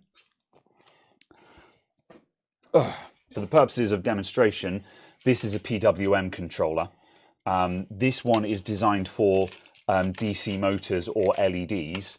However, oh yeah, there we go. There's our things. However, yeah, that is a inline PWM, a 20 kilohertz PWM controller, and that would also do it. You could find one that is significantly smaller than this one for the relatively low amount of current we need to do. Because, like, I think this can do something like, I can't remember how much. This has got a fairly significant wattage rating on it. I've had this switching 60 watts before, so you know. That's a big one. Oh yeah, there's a I've power no idea if resistor. that one's useful. Yeah, I very much doubt it happens to be the correct value. I'll check it just in case. Where did I put the multimeter? Or use a voltage regulator? Yes, however, as said, if you regulate the voltage, you lose torque. So a PWM controller allows us to go lower, but also I don't think we need to go low enough for it to actually matter. So, oh, that's 200k, so never mind. That is several orders of magnitude too high. Anyway, we have a variety of different methods of controlling the speed of this fan here. So, do you have little baggies? there are a couple of little baggies on the bench over there, I think. Okay. But not broadly speaking. I'm not super worried about. I mean, yeah, you're trying to sort out that kit now, aren't you? Well, no. Not overly. I was just going to go, here's all the resistors in a bag. I see, yeah. Okay, right. We have got 5 things. So I tell you what, I'm going to take this apart.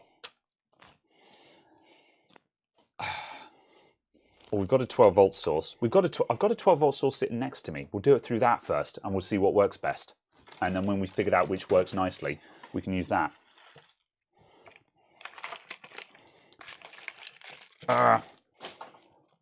We're off the script, so I'm having to figure out what exactly it is that I want to do, what I want to achieve, and what's going to work best for the show.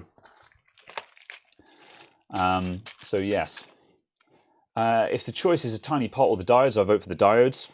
Yeah, since we've got diodes, I do agree this might work. Although the problem is, I don't have it. We could do these on one of them, but I don't have enough to do all of them. But you don't need to. You only need to do 2, don't you? Yeah. You need to have enough to do 2. I think we're going to need. I think we're going to need 4 per light, and we've only got 5 total.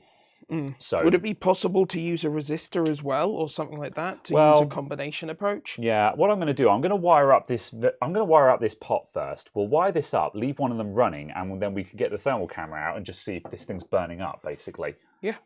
Because you never know. I need to double check which one it is, just because there was a random one. Oh, that's a 104. Yeah. The 501 is what we want. Yeah. Like the other thing to bear in mind is that these things are 150 milliamps peak. So if we run the numbers on that, that is 12 times 0.15. The absolute peak of these fans is 1.8. Well, that much being said, that is 1.8 watts. Yes, and these are 1/8 of a watt. So actually, no. Yes, you're right. They're too high. I mean, they're not going to run that all the time. That's at spool up. So but it's also a case if you could put 2. Yeah. But that much being said, if we're running. I'm aiming for like 50 milliamps or something like that. So times 0.05, I'm aiming for a peak of 0.6 of a watt, And that's again going to be, well, yeah, it's not going to use that all the time. So But it's I also don't know. a case I of think it's you going to. can stick to them. Yeah, I don't know. Yeah, whatever. Right. Let's see. Let's unpin one of these. Oh, don't think I. Oh, yes, I can. This is yeah, we're slightly off the rails here. So I'm making this up as I go along, and this is not my area of expertise. It should be, but it isn't. I don't know if I can depin this actually. I might have to get creative. All right, let's go on to pairwise instead. Let's see. That's not going to reach, so I'm going to pull that out, put that there for now. Okay, so negative, positive. I need some jumper wire, and I need my wire strippers.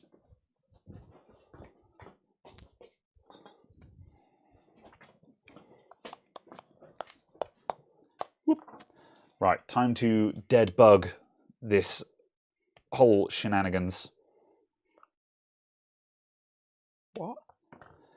Dead bug wiring is where you just have a lot of jumper wires just going blare into things, and it's not put down anywhere, so it looks like the whole thing just looks like a dead bug on the desk. I see. So, right, turn on soldering iron. Analog electronics is a lot more fun than MacBook repair. Analog electronics is certainly fun, and it's certainly an area where a lot of people don't have enough, including myself, don't have nearly as much knowledge as they should before approaching digital electronics. This stuff should be the basics, but because I'm a nerd, or because I'm a dork, I haven't learned it properly. So, yeah. But it's also a case of, from my perspective, is you don't need to know any of this for 90 something percent of fixing a broken computer. You're at a level so far beyond what is feasible for an individual person to understand. You're going, yes, this silicon is faulty. I'm not fixing that. I'm replacing the entire processor. Yeah, this is true. So to a degree, there are two extremes on that. Yeah. And sure, if you're also going to the thing of replacing ICs on a motherboard, replacing individual components on the motherboard, it starts crossing over. Yeah. But it's also a case of, for gross, make this thing work, you don't have to know it. Yeah, that's fair. So it's kind of, yeah. And I feel to a degree, having the knowledge of being able to identify that the motherboard is faulty or the graphics card is faulty is a prerequisite anyway. Because if you don't know how to conclusively test that, you could be replacing ICs all over the place and it won't matter if you know how to do that. Yeah. So it's, yeah, a bit of both. All right. Where did that off-cut wire go? There. So what I'm doing at the moment, I'm just soldering some jumper wires onto this pot, so then I can connect it up in line with the fan. And this wire is, I think, yeah, this wire will fit with a little bit of encouragement directly into the fan plug, so I can literally just botch this in. Right, I need to tin that guy up. Am I still on shot? Yeah, good enough.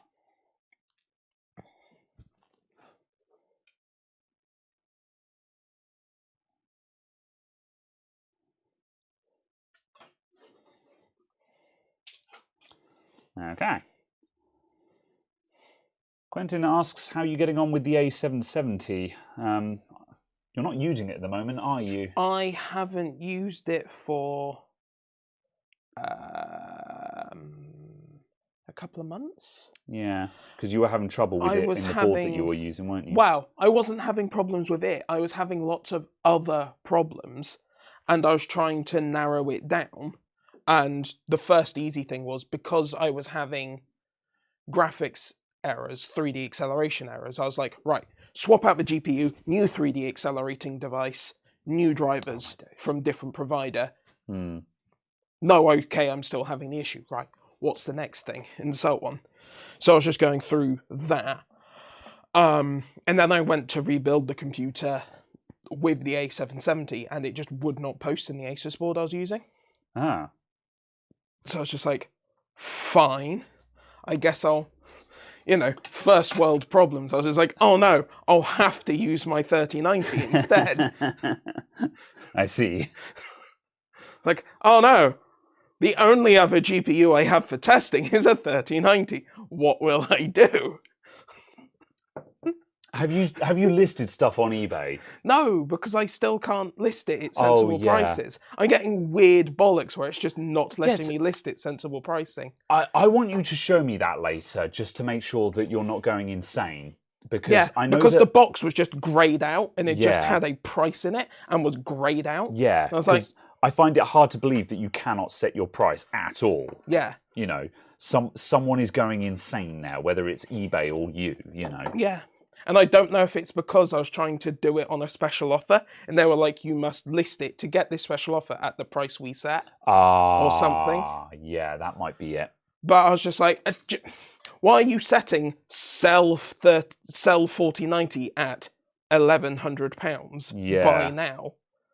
I'm like, that's insanity. Yeah. If I can find a single 4090 listed on eBay at that price, I'll accept that, okay, you just used data that existed. However, no.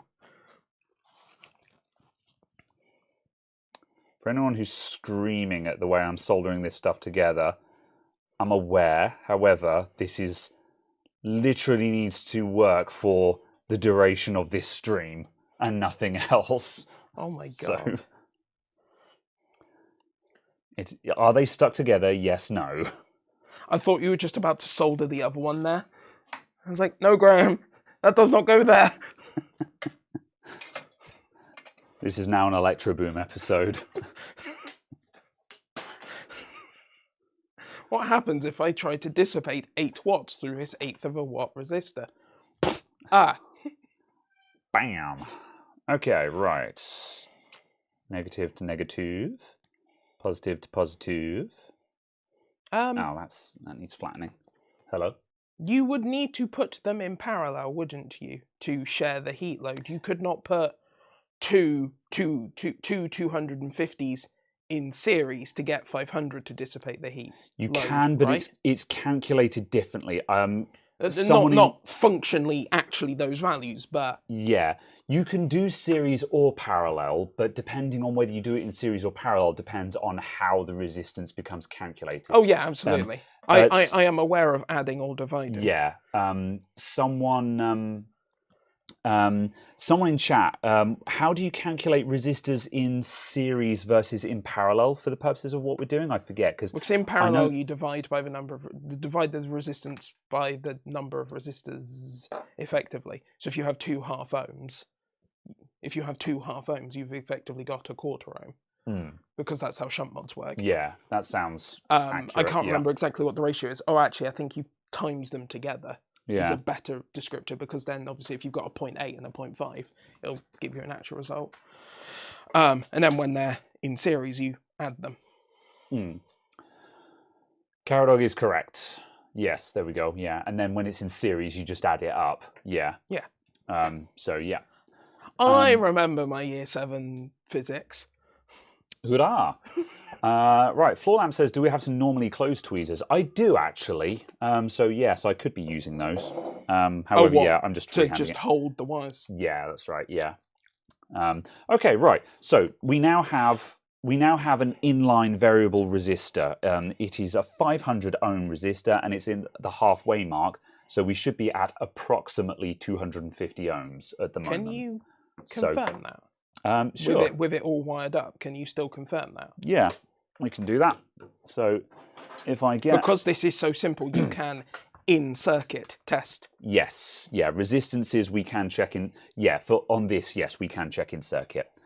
Right, so let's jam you in the back of there. And we'll put you there.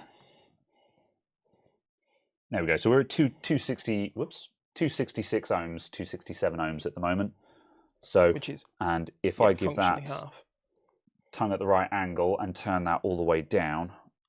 Oh, hang on a sec. I will have to come off. Turn that all the way to the bottom, and that will drop to 0. So now that would be no inline resistance at all. Functionally past 3. Yeah, and then at maximum, we should find we're at or near 500 ohms.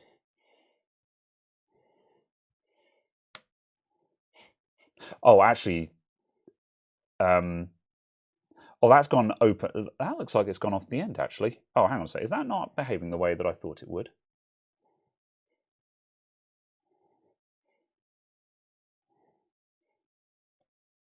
Hello? Oh, I think, yeah, my probe fell out the back of the other plug. I was just like, have I grossly misunderstood how this device works? I'm going to be mortified if I have. 532. There we go. Good. Right. There we go. So yeah, 500 is going to be too high. However, the important thing is that we have the... Basically, all I was looking for was a potentiometer that was in the correct order of magnitude. So I'll leave that on pass-through for now, and we'll plug it in, and the fan will spin. So, yes. Actually, yeah, fine. Right. Ignition!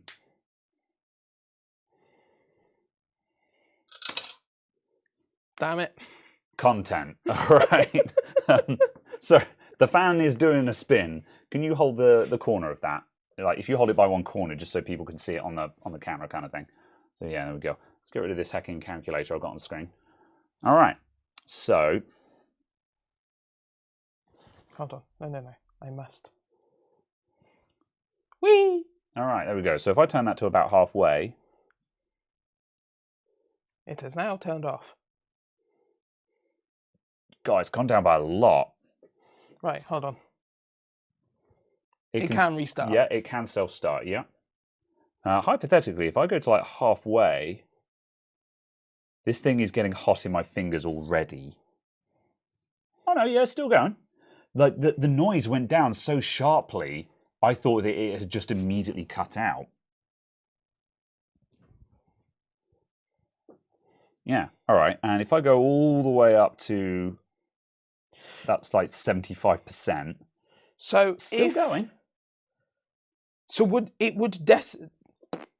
will be dissipating less heat at a lower resistance. Yes, that's correct. So if it was at 1 ohm of resistance, it will be a lot less heat than 500. That's correct. Yes, because the more it's resisting, everything that it resists, it must dissipate as heat. So the less it resists, the less heat it produces.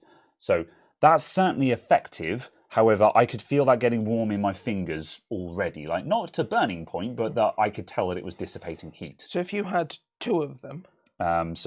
Well, yeah. Ideally, if we can find the target we're looking for, I can then just find a couple of resistors of that value. Yeah. And then we can take those in. I meant 2 resistive items. Yeah. Cool. So basically, you want to turn that down a little bit. Yeah. Right, I'm going to turn that off for a sec. I'm just going to grab some clamps so I can clamp these wires to the table so I don't have to hold everything in place. And then we can take some measurements with the multimeter. Yes. Yeah, we can look at how things move. Okay. Oh, is this some kind of power board? Yeah, it's a power supply for a breadboard. It takes a USB or DC input and puts 5 volt and up to 12 volt onto your breadboard. Oh, I see. Yes, so, I half assumed it was input and output.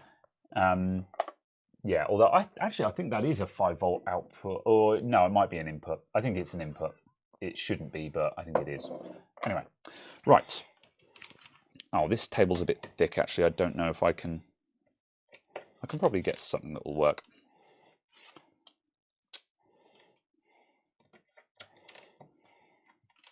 There we go. That just stops that from being pulled off the desk. Right, let me try not to put just beard cam for a moment there. There we go. Whoop. All right, there we go. Everything is on shot now. Good. All right. for people who actually know electronics, this is really basic stuff we're doing here. However, just sometimes there's no substitute for doing, like, even though this is really basic stuff, sometimes it's very fun to just do practical experiments and actually just go, I know that this is how it works in theory, but when you actually do it on a bench, you're like, ah, yes.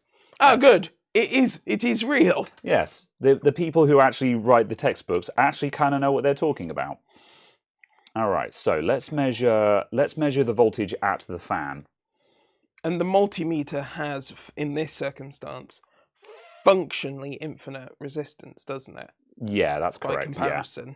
So it being plugged in doesn't change the results in any meaningful amount, because we're talking about hundreds of ohms. If we're talking about, I presume, thousands of ohms, that's when it would become a problem. Yeah, this, I believe the multimeter has, I think the term here, and I might be wrong, is the multimeter's input impedance. So effectively, yeah, its apparent resistance to the circuit in parallel, because it is in parallel in the circuit, and its apparent resistance will be so high that the circuit effectively cannot see it. So yeah. Okay, right. Right. Okay, so let's switch on the power again. Bam. So will any of the answers change to whether there is resistance on the fan, more or less resistance on the fan? Yeah, it depends on the fan's own internal resistance, because the fan has windings. And no, sorry, not the resistance, not the electrical resistance of the fan, the inability for it to rotate, the friction applied to its rotation. Oh, I see, yeah. The impedance of the airflow. Yeah. Will that change the amount you need to resistance by? I don't think so. Well, we can observe that. I don't think it will make a difference, no. Okay, so it's not a case of we need to actually test with the fan laying down or anything like that. So if I turn that down, oh wow, we are dropping a lot. I didn't expect it to be that high. Yeah, that's probably about 300 ohms, I think, and we've dropped to 6.5. If I just aim for 6 volts there. So I've just tweaked that until we're at about 6 volts. So then we can measure the resistance on that in a sec, and we can just check that. So I've just turned that down, so we're at 6 volts at the fan. And if I lay the fan down so it's locked out, there's a little bit of a drop there. So that might be down to...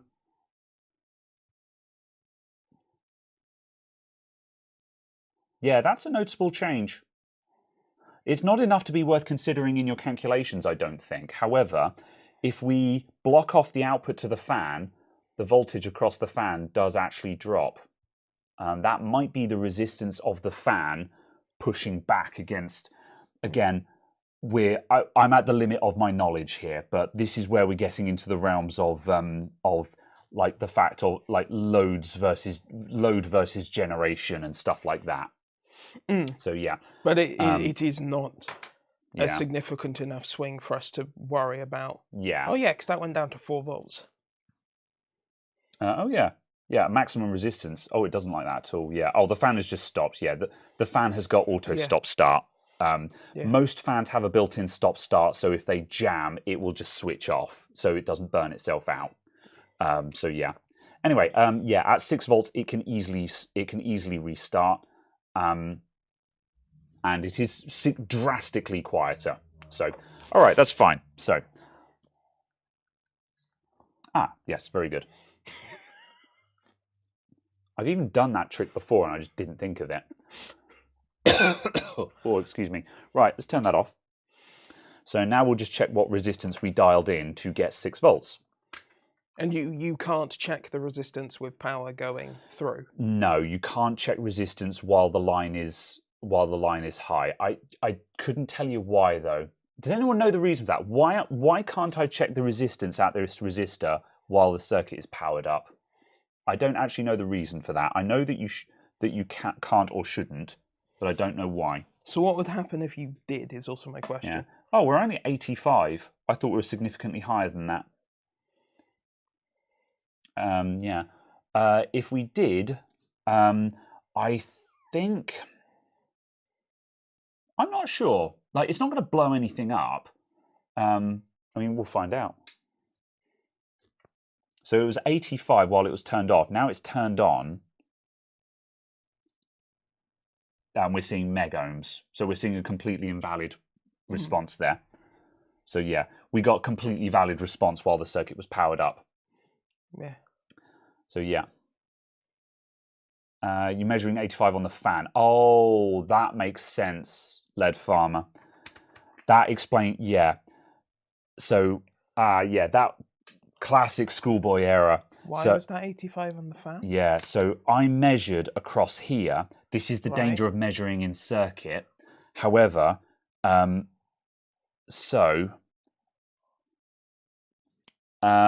that can't be because the fan is not in. The fan isn't in circuit there. Or rather, I would expect there to be more than 85 ohms. Yeah, in this. there must be more than 85 ohms in the power supply. That's what I would expect. I mean, I know nothing. Yes, but yeah, no, that is accurate. For a moment, yeah. So it'd be very easy to tell because you can just pull the wire out of the plug. I can indeed. So and we can just confirm that. Whoop. No, 130 ohms. Yeah, there is a lower resistance going through the coil. There is a lower resistance going through the plug, through the fan coils, and to the other side than there is through the resistor. So we're seeing that resistance instead. Not specifically. I couldn't tell you why.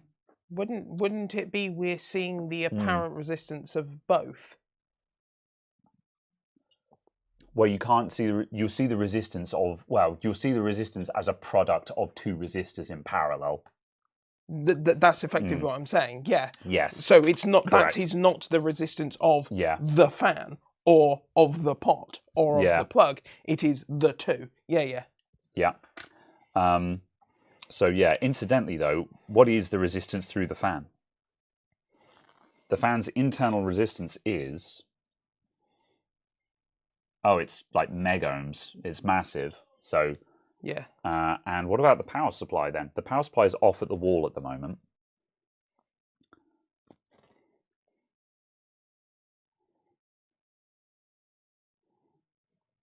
That's up in the kilo ohms, which is what I would expect. I don't know the answer to that. I don't know the answer to that. So yeah. Yeah, there's obviously a product going on there, but I don't know what it is. What was the pot? The pot was at 130 something, which was a lot closer to what I expected it to be. Yeah, 130 ohms. Okay. So is that a value that you can get close to? 100. Yeah, a 100 ohm resistor. So we were at 6 volts. So a 100 ohm resistor is probably going to give us approximately 7.5 volts or something like that, which sounds very reasonable. So yeah, and 100 ohm resistor, easy to find. Probably got one in the kit, so we could put a couple of 100 ohm resistors in series.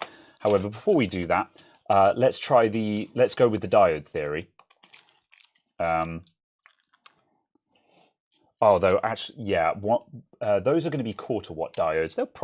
They might be okay. Right.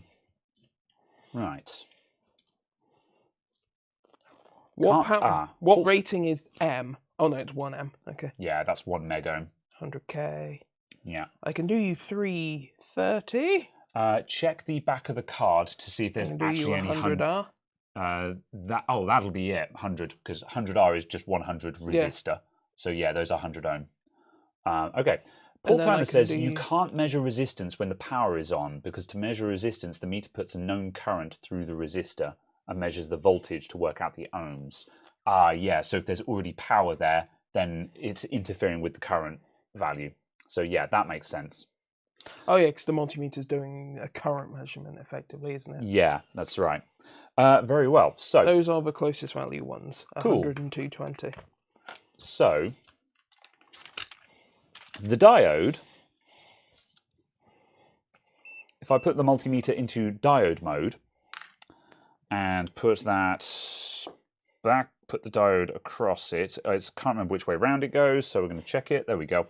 So the diode, when we're going through the diode, we lose 0.6 volts. So if we put a couple of these in series, we drop that amount of voltage. I entirely thought about that backwards for a second. I was like, you're generating electricity in a diode. What? Yeah. I was like, hold on. No, Yeah. try that again. The multimeter Remember what we're is actually in, measuring. Yep. The multimeter is in diode mode, so instead of putting a known current through, it's putting a known voltage through. So yeah. But yes, I forgot that it was obviously measuring the difference between one probe and another probe. So diode mode is very relevant in doing repairs because a lot of techs will work in diode mode because it's drastically faster than resistance mode. It's much faster to measure diode voltage drop than it is to measure resistance. So technicians love it because they can literally just go, yeah, nope, that's out of spec. Whereas resistance, you have to sit there and wait for it to settle. And even a fast multimeter takes a long time to do that. Yeah. Okay, right. Diode drop across the diode depends on the current. Yes, true. However, the apparent drop is 0.6. Well, the drop. How to phrase this? Like, is it a drop at zero current? So does its voltage? Does the voltage no? Hold on. The amount it reduces the voltage by, reduces as the current through it increases. Yeah. Delca says the drop is nominally 0.6. It is current dependent and can go up to a volt or so. Yeah. And as the current increases? Yes. Or as the current decreases? As the current increases, the voltage drop will increase. Right, okay. Yeah. Come on, dude. Get off. I need a little blob of solder on that. Where's my solder gun? There it is. Hearing a beep is faster than reading own value on a digital display. Don't use beep mode. Now, I'm guilty of this because I used to use beep mode, and I've used beep mode in a lot of my videos. However, a lot of multimeters will often beep at anywhere between like 5 ohms to 50 ohms. So beep mode doesn't equal a short circuit, and it's generally it's misleading and it's bad practice. Basically, it doesn't give you the full picture. If your multimeter beeps, you could have 20 ohms of resistance there, and 20 ohms is not a short. So yeah, we can check it for this one actually because I don't know what it is on this multimeter. So what I'm going to do, could you hold the probes against the wires for me? And then I will tweak it while you do so. So I'm going to go to beep mode. So I'm in beep mode. Let's see how low I've got to go before it beeps.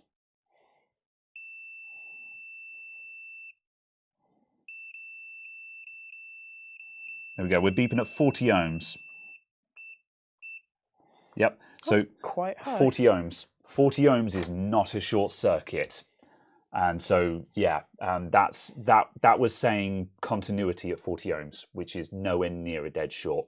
So, yeah, that's why you've got to be careful with beep mode. When you first start doing this, it's really easy to just take beep mode and just buzz around. And when you hear a beep, go, oh, it's a short circuit. It's like, no, beep does not equal a short circuit. Fine, right, I'm going to carry on. I was going to solder a bunch of these diodes in. We didn't do a temperature check on that guy. Okay. Yeah, I was just gonna point the thermal camera at it and just see if it was burning up. Because that would be interesting to know. I thought we were going to do that with these. Yeah, we'll do that with those. Yeah, I agree. I'm just going to do a test on 4 diodes first and just see what that gives us.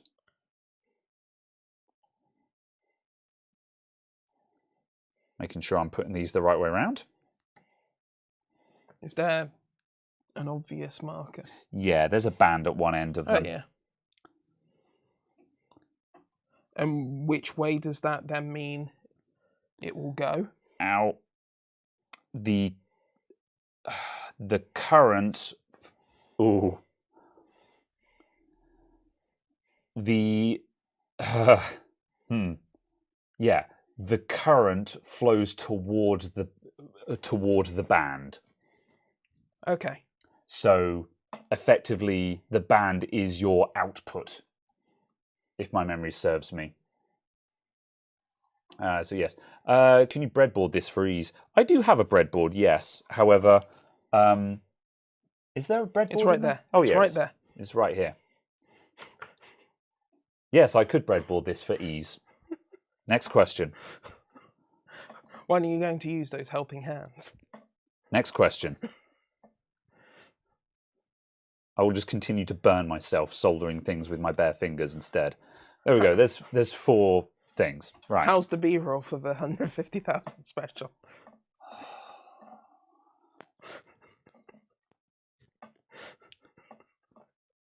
Making sure this is turned off before I start soldering things to it. Okay. Next question. When are you guys going to open up your mail? Like the email or the physical mail? Either. Both. Oh, actually, yeah. Don't answer that question. Next question.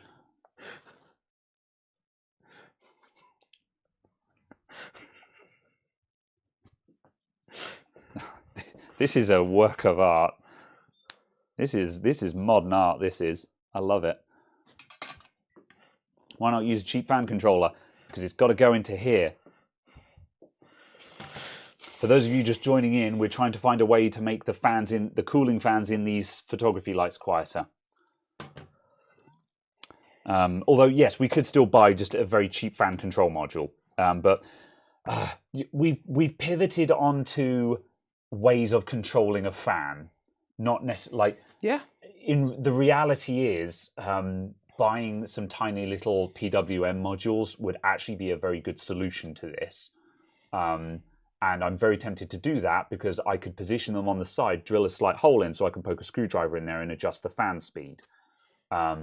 However, we've kind of pivoted into let's learn about how to calculate fan speeds. So for better or for worse, this is what we're doing. So do we need to take into account how far up or down the leg you've soldered? Not meaningfully, no. Everything has resistance, everything has inductance, but this will be fine. Right.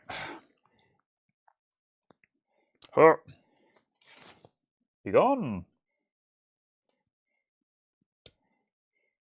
I was half expecting you to just punch the Brio there. Oh, ye of little faith. Be gone, bench count. Well, then I'll have to beg what's their face who makes that 360 cam that I want. You'll have to actually contact them. Yeah. Someone can everyone ping that one company that makes that 360 cam and say, hey, you should send one to Adamant IT. Okay, I'm crowdsourcing my to-do list. Now who's working smart?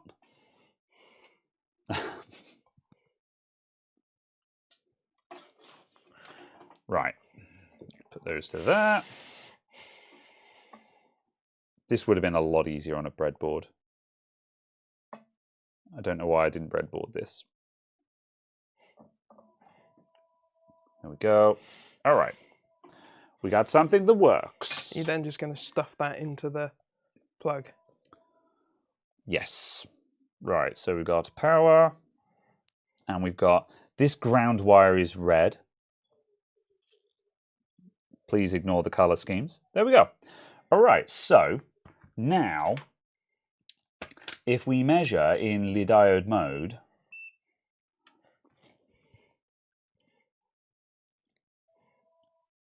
there we go. So we've got a 0.6 volt drop across there. No. 1.6. Oh, yeah, sorry, 1.6 volt. That should have been higher than that. Am I going mad? or do they not add up in that way? I thought they didn't add up like that. Yeah, might be wrong. Let's just see what we get. Bam! Right, so our voltage at the fan... Why can't you just put one probe on there and one probe on here? Or one probe there and one probe there? Yeah, that's what I was looking there, just because that's where the black and reds are actually correct. However, yes, that also works. So the voltage... oh, no, this is going to be before the drop. So this is going to be 12 volts. So that's 12 volts because we're before the diodes. Yeah, no. Yep. Sorry, I meant why couldn't you do there and here? Okay, yeah, that this also leg works. Sure. And that point there. Sure, 6 of one, half a dozen of the other. Yeah. And then at the other end, we're at 9 volts. So yeah, we're dropping about 3 volts across that under load. So yeah. Yeah. So that's entirely valid. So yeah, as I say, that's not as... I thought we were going to get more than that. Schottky diodes, maybe? That wouldn't make a difference, to my knowledge. Schottky just depends on the... that's other characteristics. Unless I'm misunderstanding. Anyway, so the 4 diodes, that drops us to 9 volts. However, those diodes will be able to tank the current for that quite happily. So that theoretically I could put all of those in. However, we don't have lots of these anyway, so it kind of doesn't make a difference either way. So yeah. So what we should do then... so you've got the 220s there. As well, yes. Yeah. So if we put 2 of these in parallel... You'll get 110. 110. 110, and these these are... won't, but... Approximately, yeah, yeah.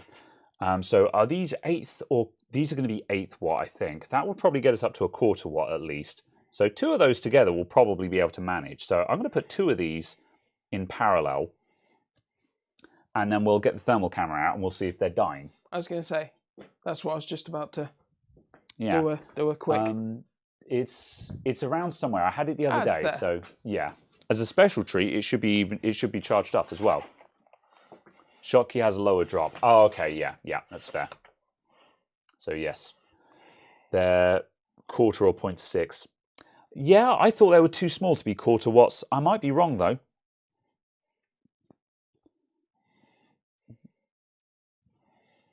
All right, come on, there we go. Let's get rid of this. Right, let's put you guys to one side.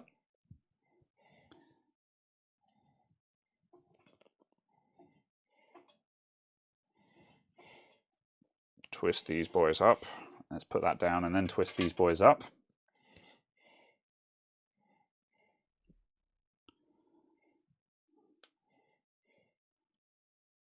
Welcome to Electronics 101, everyone, which is where I belong. Okay. If only we had a breadboard. Listen. Listen. Hey, listen. All right. Just, hey. I'll breadboard your face in a minute. What? Your face will be bread. Is this a threat? I'm uncertain if this is a threat or suddenly... You know what? Never mind. All right, that one can stay on, actually. Approximately 20 seconds. Connect to FLIR 1 edge. Press the power button. Open the app. Go. Ah, it works. It does. Excellent. Now all I need to do is work out how the hell the calibration works. All right. So, put the fan there where it's visible. Oh yeah, and this, I should just be able to poke that into the thing, actually. Whoop. Goes into there. And I need to point the fan away from it, otherwise the fan will bias our readings. Right, fan is visible. There's our resistor. Activate.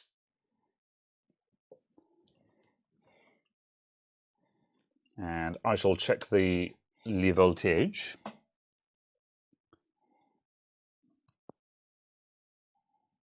That's giving us 6.7. All right.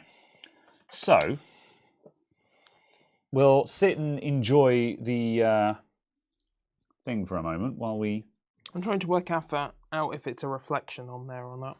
I don't know. All right, yeah, probably will be.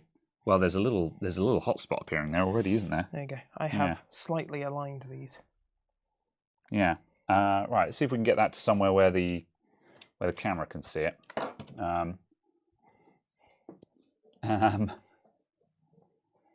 Okay.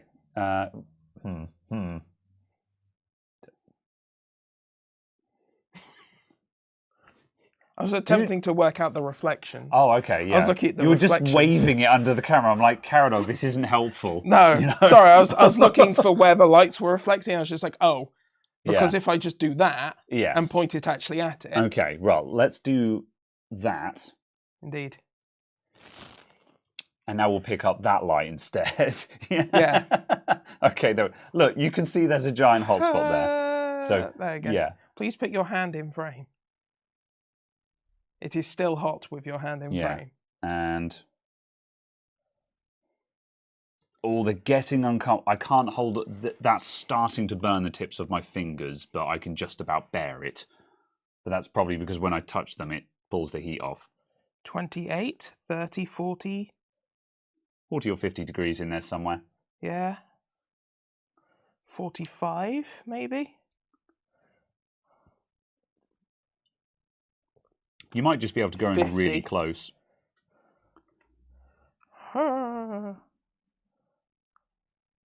60. There's a 70 in there. 76. Yeah, they're toasty boys. Yeah, so even with two of them in series, that's not a long-term solution. No. Sorry, two of them in parallel. They still can't handle that. Don't touch. Yeah. So yeah, two of them alone wouldn't be enough. We'd probably need like 3 or 4 to be practical there. What are you looking at? Are you just looking at random stuff now? Kind of. But it was just the fact of the camera, the Brio came up as being very hot. Yeah, the Brio does get warm. And then it recalibrated and went, it's 30. And I was like, okay. Oh, okay, yeah. Because it came up just as it being like 90 plus C. And I was just like, no. Throw a diode in. What, just like across the whole thing, just to drop a bit more or something? No, that won't work if the diode is in parallel, surely. Or do you mean like a couple of those and then a diode as well? Not sure how well that would work out personally. The question is, wait, which way is it blowing? That way. Yeah. The question is... Oh, what, can the fan cool its own thing? Yeah. We'll find out. Oh. I like it how we now need to cool the cooling system. We need to go deeper. I've unsettled it. There we go. Right. What else do we have in that kit? Various things. This is an electronics kit I bought a while back just for dicking around with. It has its breadboard, power supply for it, various jumper wires, some buzzers, some potentiometers, a couple of 555 timers, some NPN transistors, a couple of there's a thermistor in there, a couple of photoresistors, various LEDs, various resistors, some electrolytic capacitors and stuff. Yeah, just a selectorama basically. So yeah, stick a heatsink on it. No, right. Do we have a temperature for where it's at now? Yeah, about 50. Oh, okay. So yeah, so it dropped like 20 C. Yeah. So even just the slightest airflow over that has actually drastically dropped it. So theoretically, if we just made sure that was in the airstream, it would probably survive then. Which is kind of interesting.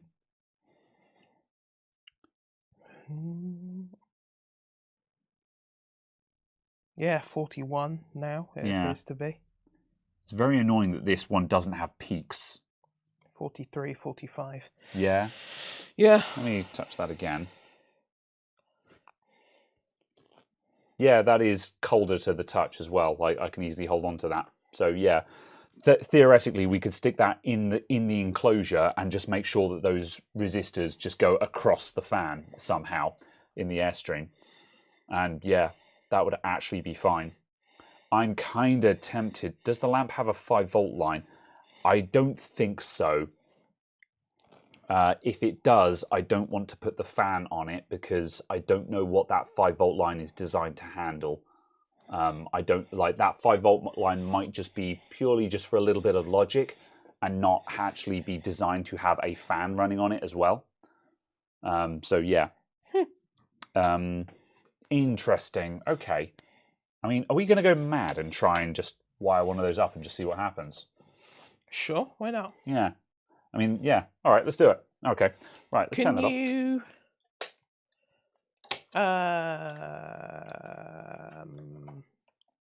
Speak quickly because I'm about to push all of this off the desk. I was going to say, can you use more of these? Is there any way of using more resistors? We'd need to go to a higher one, so if we found... Oh, we can use 3 330s. Oh, yeah. Yeah, 3 330s. Yeah, oh, that's... Oop. You just don't want them touching, I guess. Yeah, well, I mean, 2 of them is just about possible, but if we put 3 of them in parallel, then that's probably going to cut it. Especially, obviously, because the plan is to stick it in airflow. Yeah. If it's in airflow, those will definitely be okay. Yeah. These might be, because we're adding in another thing, that might be okay even without airflow. So, yeah, I didn't realise we had the 330s on hand there. Yeah. Very well. Yep. Yeah, okay, right, done and done. Right, okay, let's that makes sense. So put this stuff out of the way. That can go in there. I'm going to do a little bit of tidying up just to clear the desk because we've got a lot of clutter on the desk at the moment. And then we'll take the fan apart and we'll try and actually rig this up in... take the fan apart, take the light apart, and actually try and rig this up in the light. Right, what are you? You're a 104. I'm not going to commit the crime of putting this in the wrong place. 104. You're going to find this one day and be like, the fuck was I doing? Yeah. We're using those. Oh, that's handy. Oh, it's got a little, little resistor code guide. Whoop. Yeah, at one point I was trying to do small experiments of just rigging up like 555 timer circuits on the breadboard and stuff like that.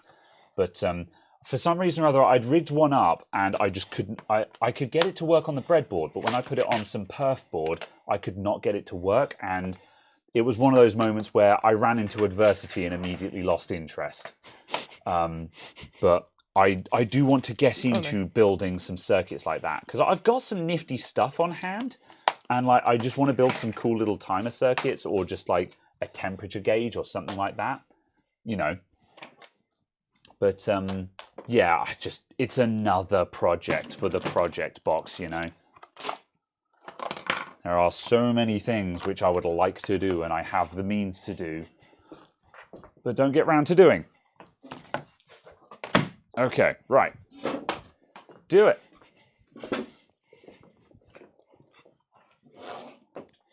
Right, that's an old one.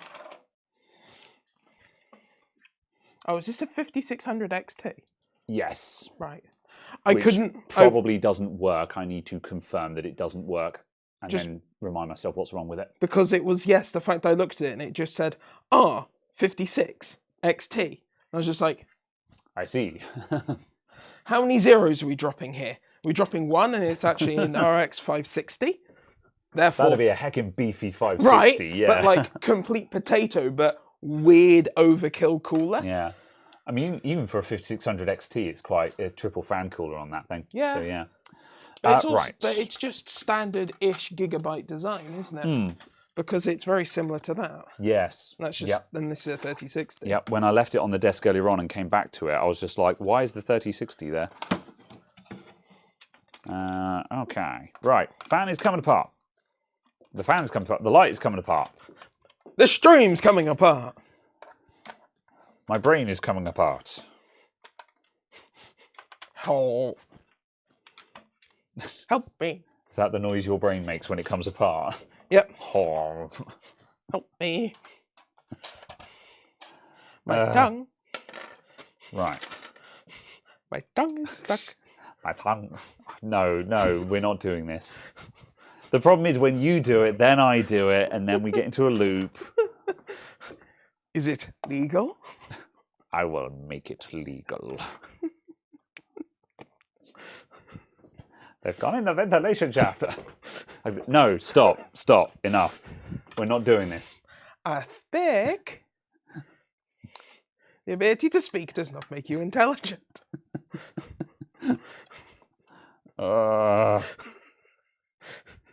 You need to desolder. I do. If you ever end up at a party and I'm there and you want to break the ice with me, just start making episode 1 memes and you'll have my attention immediately. So yeah, these are LED lights. They are, yes. For anyone who wasn't here at the start of the stream, these are LED lights for softboxes, like this one here. So yes, and we're trying to make them quieter. This is Caradog very quietly trying to open some peanuts. I'm curious as to how spicy they'll be. I've been a bit scared of those because they're spicy. Shut up. I mean, it's fine. You've already had the throat cutter and that wasn't that spicy. Apparently not, because, you know, I was just like, ice cream! And everyone else was like, yeah, it's all right. Oh boy, this is a big metal plate. I'm going to need a bit of support here. Snacks.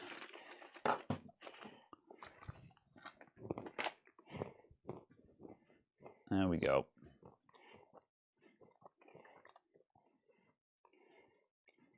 I believe they are entirely unspiced. Oh, really? Thus far. That's savage, huh?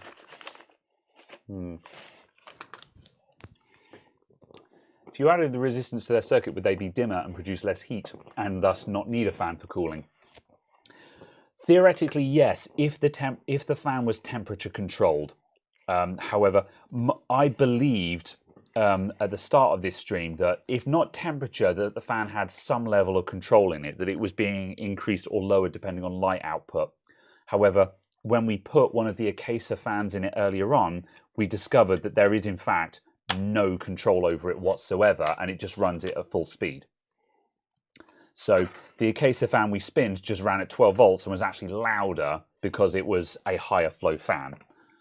So it was arguably more pleasant, though. Yes, I would still say it's an improvement, but it's not the improvement you were looking for. It's not what we were trying to achieve. Yeah. So yeah, give me one of those. You know, just put them on the desk or something. Yeah. Thanks. They are utterly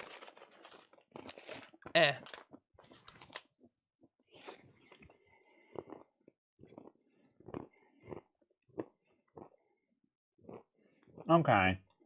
And it's kind of like there's a spicy flavouring to it. It's like someone spilt paprika in the same factory they were packaged in. Yeah. Not on them, just in the factory they were made in. Like, it's got chili peppers on the front of it and stuff. So, you know, like, because it's spicy, chili seasoned kind of thing. But yeah, that's pretty mild. This is good. I can taste blood, yeah. Right. Okay, so how are we going to do this?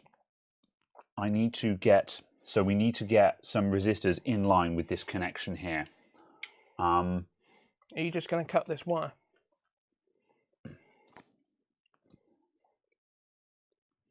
Am I going to cut which wire? This. I mean, I could.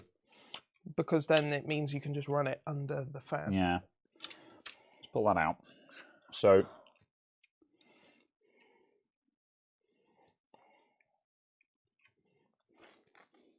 Not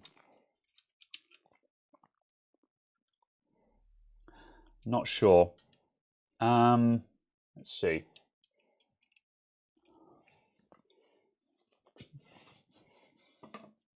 Logistics. What I might do is leave that as it is and bring that back around again.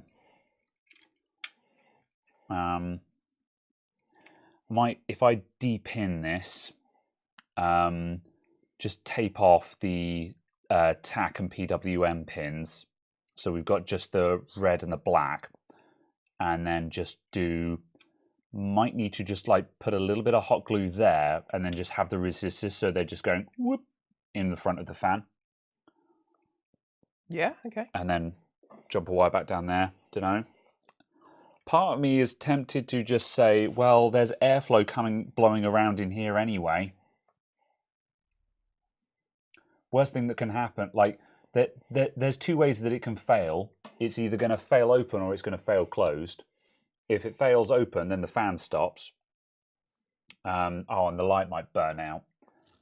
Yeah. If it fails closed, which resistors don't fail closed, I don't think. No, resistors tend to fail open. If it were to fail closed, then the fan would just run at 100%. How do we mount this up? Just cut the wire. Yeah. And then just use the wire as jumper wire. Yeah. Oh, I see. Just place it in like... yeah. Okay, cut the wire. We'll cut the wire. Yeah, just cut the wire, like here. And just go, Yeah. All right. And then, yeah, we just have to arrange it so that just goes across the fan somehow. Or under it. Yeah. They're not 100 watts. Yeah, these are like, they're 45, I think. They're not particularly 48 high. watts or something like 48 that. watts, yeah. They're not super high wattage, these lights. So, yeah. Right, so that is going to... And that's like a peak output with all of the LEDs on exactly the right combination. Each set of LEDs is like 15 watt. Yeah. Okay, so let's separate these guys out.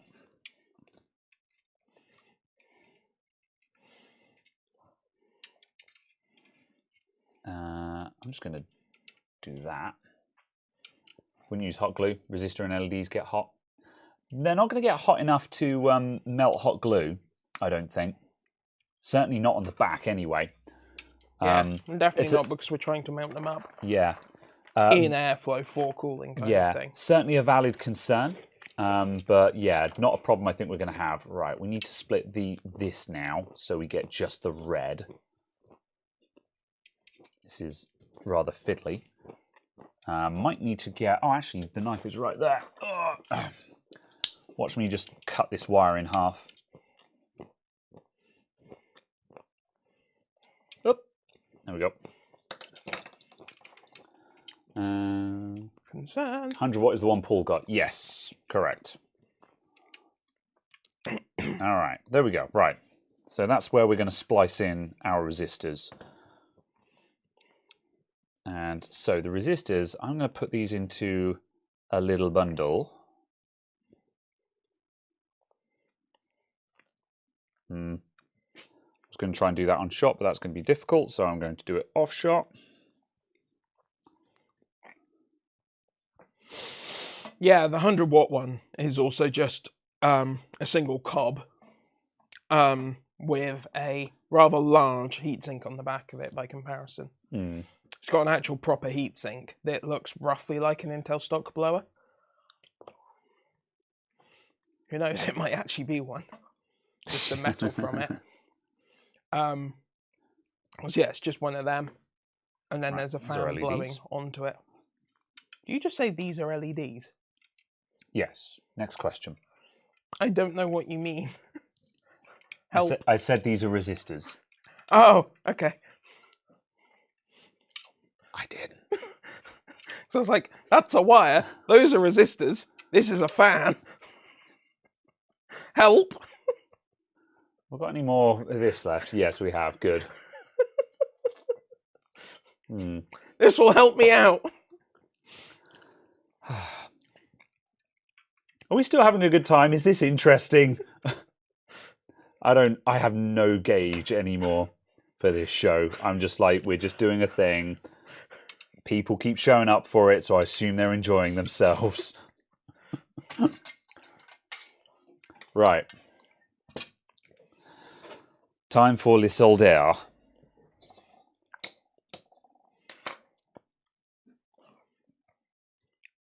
I've been drinking too many Easter eggs. Getting drunk on Cadbury's milk cream eggs. Ah, yes. Cadbury's creamy. Tin up those. Tin up the resistors. Gets gazeboed.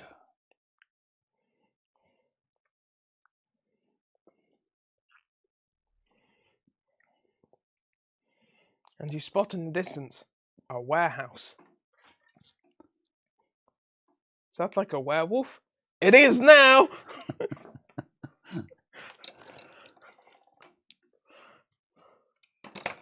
Right.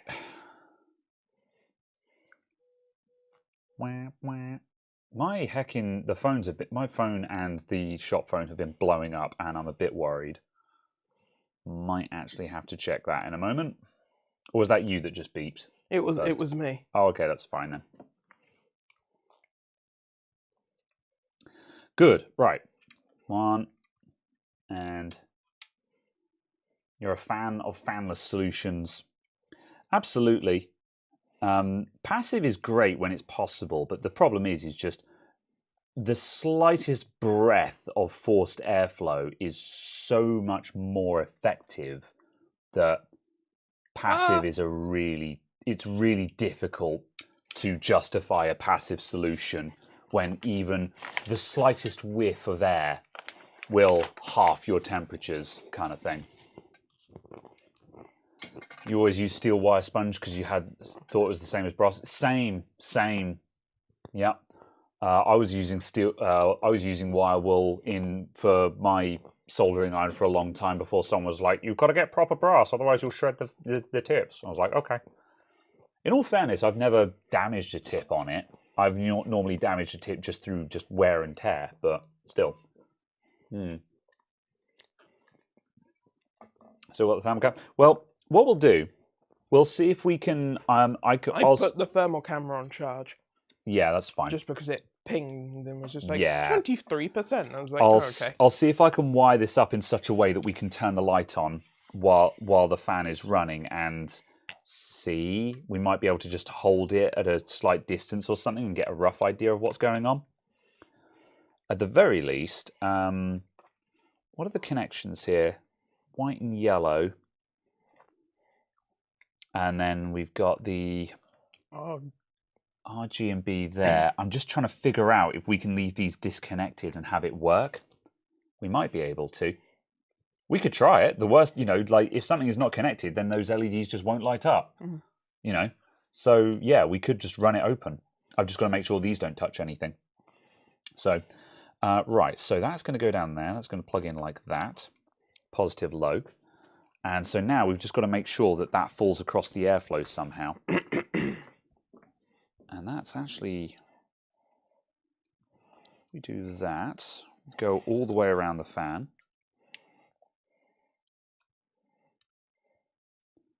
And then that just needs a little something just to leave it there. And just a little bit of hot snot there and there will do that, I think. Zip ties. I don't think we've got enough space to get zip ties in there. Like, that's my little finger. It's really small in there. I'm going to hot snot. Yeah, I think zip ties will foul the fan.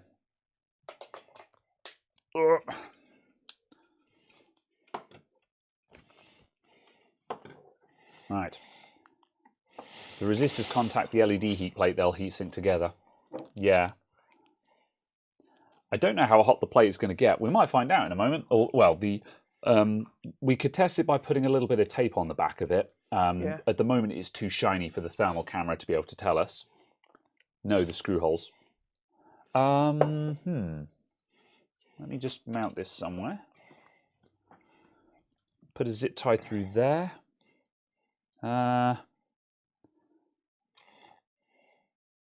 don't think I can get a zip tie to anywhere useful, not where it's going to actually pin down, because I want the resistors to be pinned in place so they're not flapping around. So yeah, try a transistor and potentiometer for the other fan. I've got a transistor, but I don't even know if it's the right one. I think it would work, but I think it's an overkill solution. That much being said, we could breadboard it. Although, I mean, we're at 2.5 hours. Yeah, I don't know. We'll see how this goes. And then we could see if we could breadboard up the potentiometer option. So yes, what are you searching for? The tape. The captain tape is underneath the mic at the far right. I don't know if that is too reflective. Well, I wanted to use this. Oh, that's thermally resistant as well, so that's no bueno. But I wanted to use this as well as electrical tape. Oh, I see, yeah. And just to see what the actual difference was. Electrical tape. I know I've got some, I just can't remember for the life of me where it is. You know. Or sellotape. You know. Sellotape is awful and I don't have it.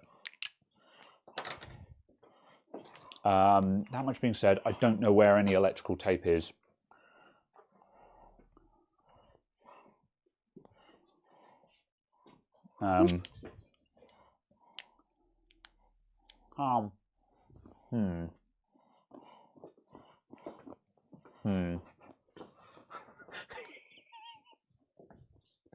It's funny, because I've had a beard for 3 years.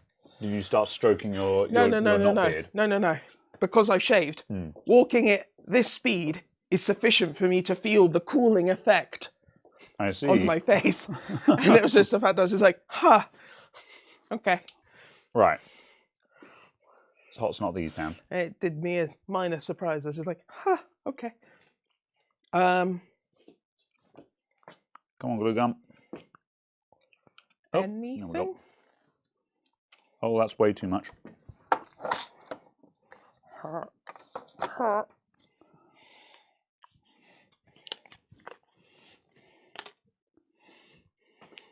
It's a work of art. Work of art.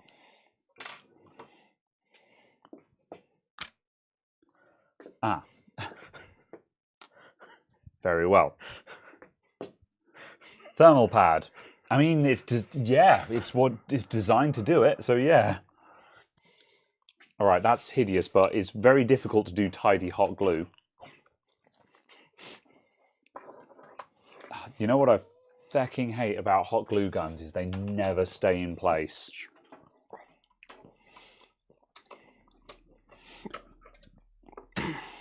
All right, okay. That is hot glued down. Just pull all of the heckin' strands out the way. Oh, it's in the fan!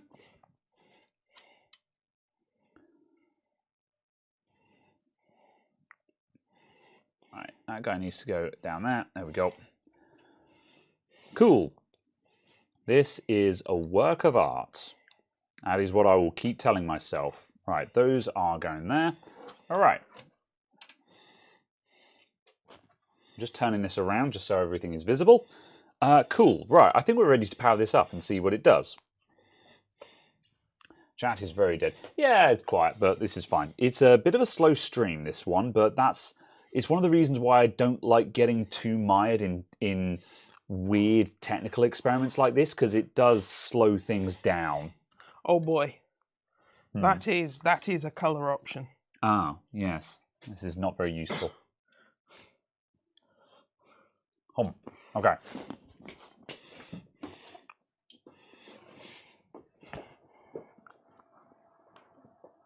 Oh yeah, okay. Power to the back. It can do over 100. I wondered if it would cap out at 100 for measuring how hot stuff was. Fair enough. Right, here we go. Power on.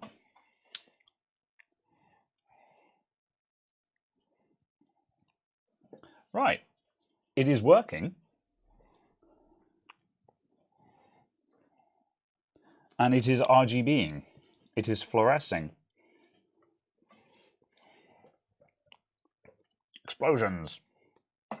So I'll pitch the camera up. There you go. I'm gonna stand up.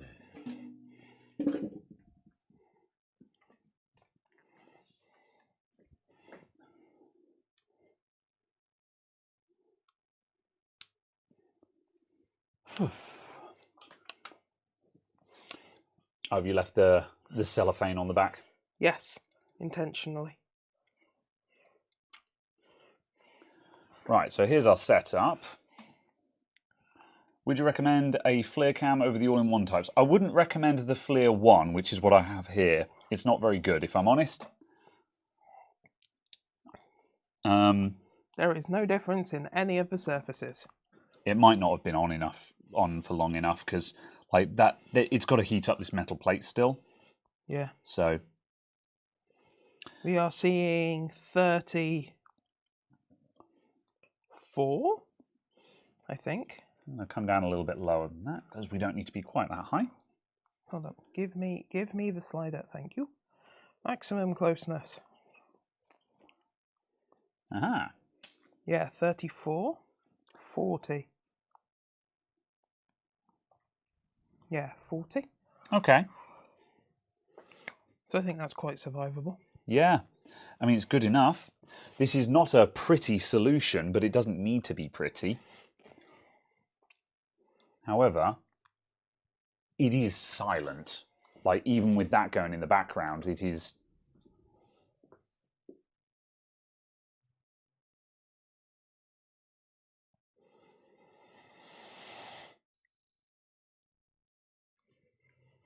It makes a weird ticking noise. However, it's silent. So primary objective is actually achieved. Is this thing warming up yet? Although, to be honest, I would challenge as to how hot these things can actually get. Now we know that the fan doesn't actually have any kind of meaningful control over it, and it just runs at full tilt all the time. It might be that, you know, like when I have these at home, I'm running them at 20% brightness. So, like, they probably barely need anything as it is. Like the two key lights we've got here are passive. I was about to say, hold on. Yeah. Because that's saying like 34 there. That's on, yeah, that'll be on the diffusion plate. Yeah, yeah. The top back was probably And where they then- get hottest. 28, 28, 28, 28. Bloody reflection. I was going to say it might be too shiny. 30. No, it's the ceiling light on the phone screen. Oh, I see. I am simply going to move the light now. Yeah, this is not heating up at all. So, yeah, the hottest part is the resistor mod now. I think you're right. However, again, at 30 degrees, the back on though. this is 33, 36. Well, that's not bad. Oh yeah, those aren't super warm. And apparently the hottest spot is right here. Yeah. Oh, interesting. Yeah. When I've had those at full tilt for a long time, I find that the heat tends to get up to the top of it. I've just put that up to full tilt. Yeah. All right. Cool. All right. I'm gonna. Let's see. And that's not. Yeah. That Part me instantly changed anything. Yeah. Let's see if that's gotten any hotter just before you turn that all off. If that hasn't gotten any meaningfully hotter, I think we have achieved our objective, and we just plumb that all in. It may have. Yeah, 30s, I think. 37. Yeah, 37. Yeah. Still, we're not over 40 then, so yeah, fine. Tube shrink it. That'll put all of the heat inside. We don't want to insulate the thing we're trying to cool. Yeah, 37 I think was the highest there. Cool. All right then. I'm going to close that up. Yeah, turn it off first. Yes.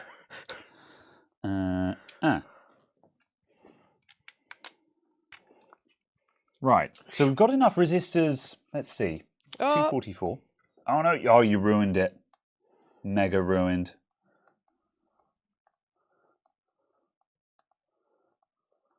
Captain tape where the resistor legs may touch the metal plate. I do agree with that plan, Chris Hertford. Yeah, that's a very good idea.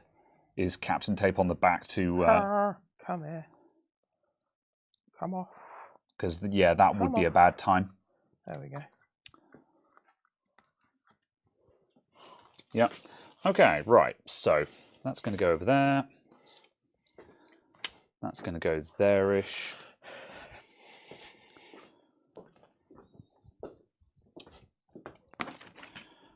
So about there. There is conveniently a dot there. Right, where's the captain tape gone? Oh, I put it away. Retrieve it for me, please. Thanks.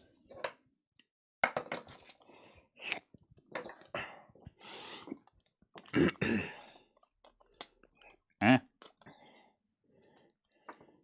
gear.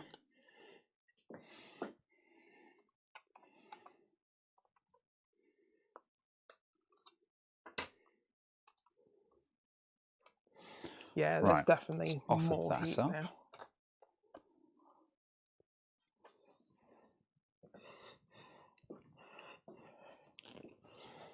Just because, yeah, this light went left up to about 40. Yeah, bit to the left.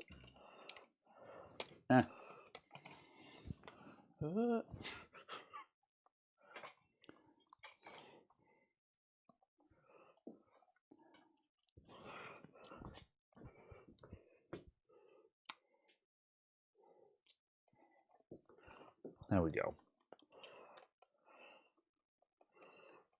There we go. That bit of tape will just protect just in case that does actually hit the back. It shouldn't because it's got like 5mm clearance or so, but just in case it does. That's going to go through there. And we've got white and yellow coming up through there and there. Okay, right. I'm reassembling this again. Green. Come on, get in that.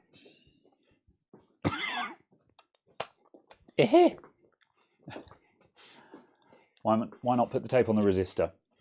Because then the resistor will have insulating tape around it, which defies the point of putting it in front of the fan. So, yeah, the point of putting the resistors across the fan was to get cooling air. However, if we wrap them in insulation, in heat-resistant insulation tape, then they will not be cooled anymore. All right. Cool. That should be done now then, in that case. What are these white and yellow fans? So that's a good question. So we've got RG and B. So that's going to be the red, green, and blue. Then, okay, so we've got RGB minus. So those are the cathodes for the RGB LEDs. Then there's an RGB plus. So that's the anode for the RGB LEDs. And then we've got a white, yellow plus. So that's the anode for the white and yellow LEDs. And then there is a white minus and a yellow minus. So those are the cathodes for the white LEDs. So yeah, we've got two anodes for power, and then we've got RG and B cathodes and yellow and white cathodes. Because yeah, the white color of the light is a cold white LED mixed with a warm white LED.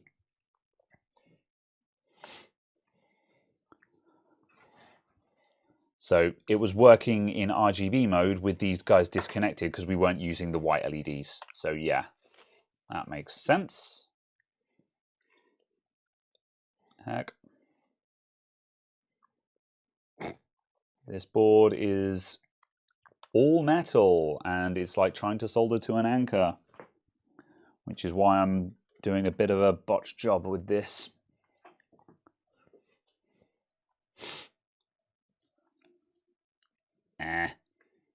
Almost.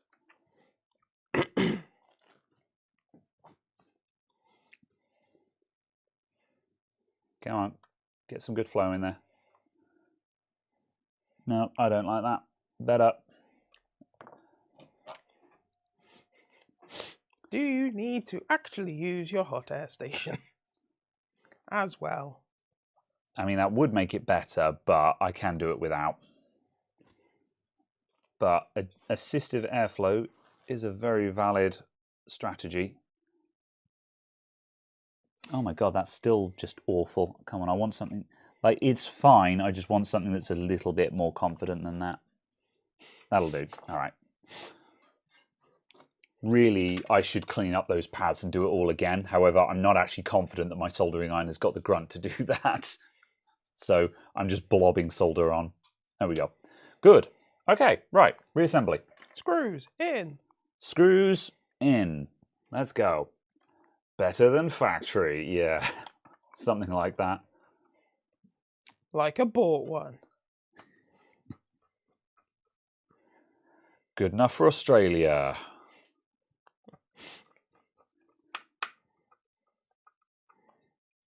I feel like that. We should go to Paul Daniels' channels and just keep parroting Dave Jones' catchphrases at him. And just be like, is this annoying, you know? For those of you who don't know, Dave Jones is the guy from EEV blog, and he's the most Australian ever to Australia. And has lots of Aussie stereotypical catchphrases. Right. Let's figure out which way around this goes. All of these... Oh, first time. Okay. All of these screw holes are slightly out of alignment, so it will only go on in a particular orientation. But there is no indicator as to what that orientation is. You just simply have to rotate the ring until it actually goes in. And I think I was actually wrong. One half will go in and the other half won't. Nope, that is right. There we go. Whoop. Cool. All right, so... Okay, right. It is 2:51 on the timer. Now we know exactly what we're doing. I reckon I could speed run the other one, and then we'll have two of these modified, and I can take them home with me and see test how it them goes. out. Yeah. So the other one lives in the shop anyway, because there are 3 of these lights. There are 2 of them I have at home, and one of them is the main softbox for the main videos. And then our other softbox is the one that is lighting our face at the moment. And that one is Caradog's. So if I do 2 of these, I can take them home and test them. The one in the shop, I don't really mind if that one is a little bit noisy because I don't hear it in this big room anyway. But at home, in my little living room where it's quiet, I do hear it. All right. If you're going to have a fire, best to have them at home. Yeah. Well, at least it'll be an attended fire there. I will be present and able to be like, oh no, there's a fire. So. Oh no, my ceiling, it's leaking. Yeah. That'll be good. Yeah, that's how I'll get my own back on the guy upstairs. It's just like, your washing machine leaked? Well, my light caught fire and burnt the ceiling. Checkmate, fucker. All right, I'm going to turn this on one more time.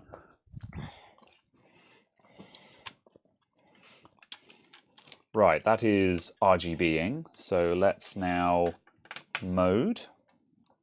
And there is white and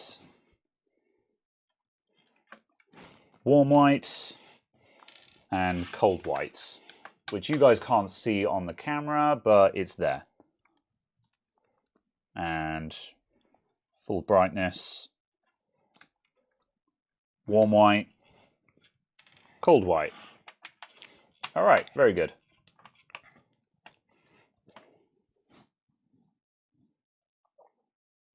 Yeah, it's silent. You can't hear it.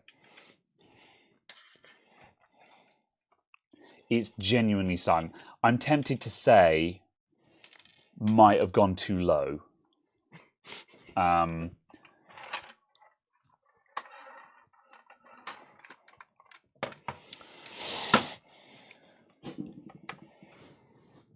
I don't know how to test though. Well, what I'll do is I'll bring the thermal camera home with me tonight, and I'll just leave one of them. How to test? Well, what we could do, because like when I turn these up, you can feel the heat difference. Like if I have that, if I do that, now watch what happens if I turn this up. Can you feel that? Yes. Yeah, it's a surprising intensity difference. I have a feeling that the white LEDs dissipate an awful lot more heat than the RGB ones do. And so where we were testing just in RGB mode there, that was probably not a fair test. So that's something we might want to keep in mind for this one. But yeah.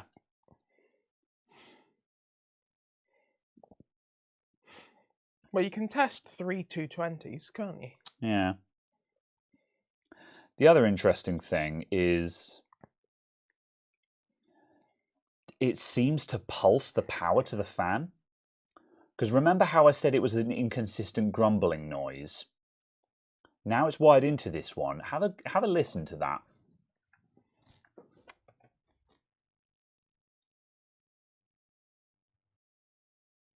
Something's ticking. Yeah. Now it was doing that before we closed it up. And that's not the fan, that's the power input to the fan. It almost sounds like it's pulsing it, or it just has a really lumpy waveform to it. When we take this one apart, I'm actually very tempted to just measure it and see if we can see the ripple. Maybe it just has a massive amount of ripple on it or something. And you can chuck a capacitor on it. Could do. That is the problem. Yeah, although I've got no idea how to calculate a capacitor for that. Caradox seems like he's listening to the light. Indeed. 6-hour stream? No. No. Absolutely not. Okay, right. You've taken out all the screws there. Good. Thank you. All right. I was going to say, do you want to just do this one with 3 220s? Yeah. What's that going to give us? That's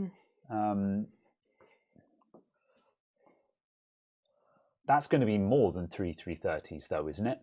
Or am I going insane? I can't think how to maths. What? We're dividing the resistance by the number of resistors, so 220 divided by 3. So I'm just going to use a calculator because I'm an idiot. 220 divided by 3 is going to give us 73. Yeah. Oh yeah, because that which makes that gives the us fan faster. Yeah, that gives us lower resistance. Yes, I was thinking the wrong way round. Yes. Shush. What? That's why I was confused. Shut. Okay. Be silent. I am the one with the soldering iron. You will be boiled. If you manage to boil someone with a soldering iron, you have a lot of dedication and very little person.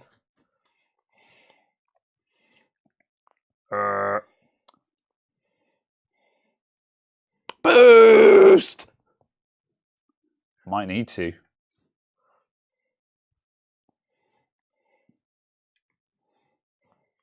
The engines, can he take it, Captain? Right, there's one. Oh, that's why. I turned the soldering iron down to 360 while we were doing the small wires because I didn't want to just bake the wire. And now I'm sitting here going, why don't I have enough heat for this? There we go. Now we're cooking with gas. Now we're cooking with gas. All right. When you do different mods to the lights, mark them with a sticker. That's a good idea. There's some... there we go. Oh, look, it's right in there! Yes. Yes. Can't get the staff around here. Can't get the staff. No! So, do you know where a pen is? There is... There is a Sharpie in one of the mugs on the workbench, I believe. There's supposed to be.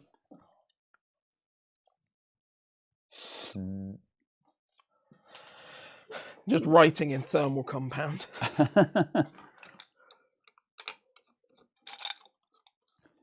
Lijui. What? Why is it? What's the little plastic thing for? It just holds them shut. Oh, I see. Those are the cut you if you look at them tweezers. I cannot see a Sharpie. However, I can see a green biro. That'll do.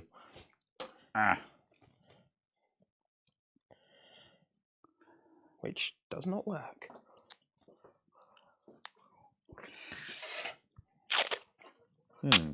Right, that's that. I'm going to bury some of these extra wires a little bit.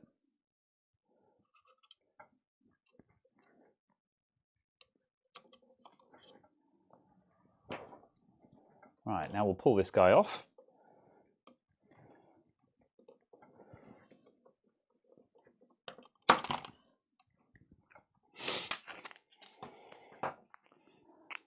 And put the screws back on.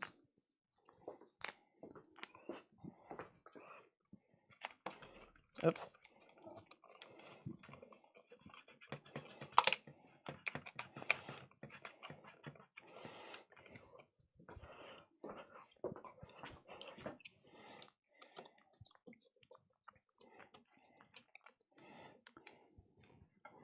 Right, if I change that up to... Oh, yeah, that's kicking out a lot of heat now.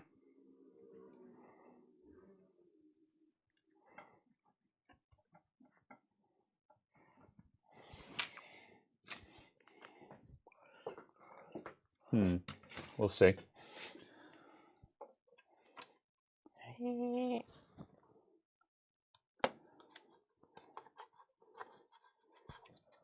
have been labeled. Thank you.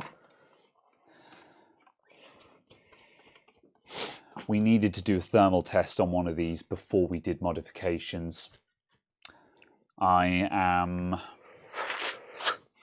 But there's not enough time. We do have an unmodified one though, so we're not going to be able to do that on stream just because there's not enough time to heat up a lamp and let it get to steady state. But I think what I'll do is, I think I'm going to bring home all 3 lamps with me, and then I'll have time to leave one, the stock one, I'll leave plugged in. Like 4200K 100% should be more or less maximum output for this light, or the most heat it can do. So if I leave that at full tilt for a while, then just measure the temperature of the face of it just to get a rough guideline, and then do the same test on one of the modified ones. Obviously, the temperature of the front of it is not the temperature of like the LED plate and stuff like that. The temperature of the front of it shouldn't change. Do you think that's just temperature just from the light being produced? The temperature of the front shouldn't vary that much. I would be surprised if there was sufficient resolution in the thermal camera to tell the difference in the temperatures on the faceplates. Interesting, yeah. However, I'd expect this one to be the coolest. The one that you're doing now. Yeah. I don't know. I mean, the penalty for failure is that one of the lights burns out. And that will kind of suck, but also these weren't super expensive lights, so...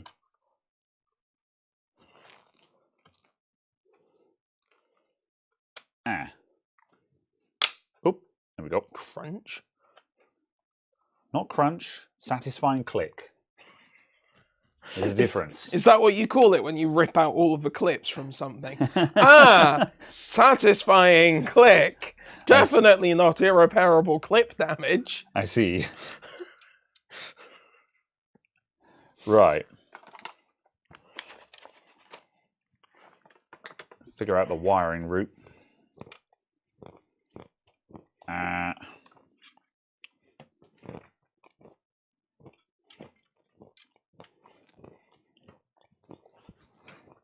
Okay, right. Now I've got to split up these wires. This is not uncomfortably warm, but I would be uncomfortable with how warm it was. What does that mean? You think the light is overheating? Only because I don't like the lights to be warm to the touch at all. Yeah, I don't think that's a fight you'll win. Yeah. Yes, but it's a case of because obviously. It's also worth noting this is a worst case scenario because that's at 100% 4200K. 4200K is significant because it's usually about both the warm and cool LEDs both at full brightness. Most lights will get brighter at 4200K because both the warm and cool LEDs are both on at full instead of one or the other being at maximum. So yeah, whereas and also again at home I run them about 42. I think I run them at like 3800 at home, maybe 3600. However, I run them at like 20% brightness, so they're going to have significantly less torment at home. This is also just a case of it's at the temperature of this is slightly warm. These look like they have a Wi-Fi module. It's not Wi-Fi. It is a 2.4 gigahertz remote receiver. Yeah, we have a remote here that's not for these specific lights, but similar. They have these natty little 2.4 gigahertz remotes that turn. There we go. To turn them on, and that turns on. That's the light. That's the remote control for some of the other lights here. So that little module you're seeing is the controller for something like that. So yeah, it's not Wi-Fi. Although I'm very interested. Yeah, I'm very interested in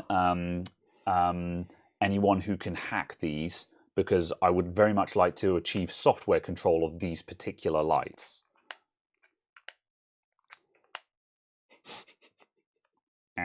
What? Stream integration. Yes, for stream integration.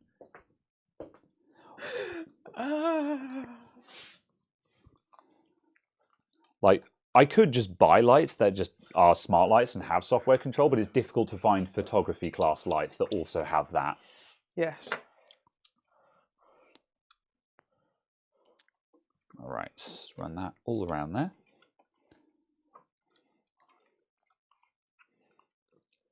That plugs in down there. And now we need to pick out just the red. And we're going to do exactly the same with it.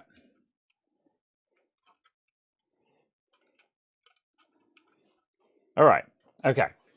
Maintain energy levels. This is literally what you're learning at the moment. Yes, good, Teltac. Right, going to put a break in the wire about there.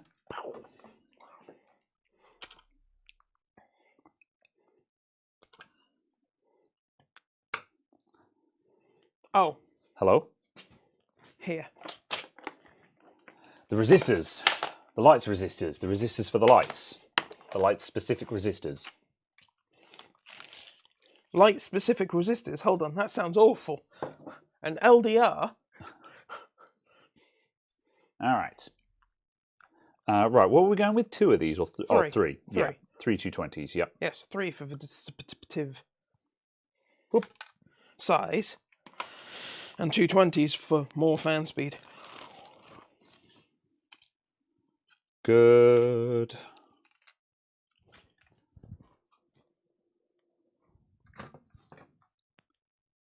It is louder, isn't it? Yeah.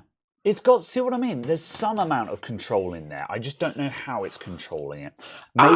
Maybe it's ramping it depending on the brightness level.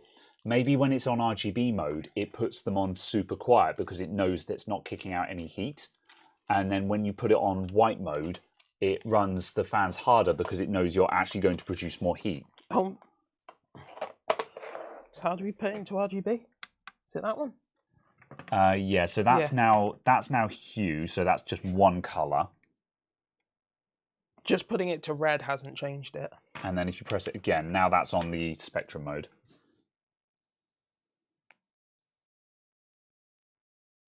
Hasn't changed it. So I think there's an element of... Who I knows? can only assume there's an element of temperature control on there. Who knows? Yeah. Either way, like at 12 volts, the moment we turned it on, it was noisy. Yeah. So It's getting there. yeah. Oh yeah, that's definitely warmer now. That's actually warm. Yeah. Yep. Little ESP8266 module will be perfect for that. What does that do? I don't know.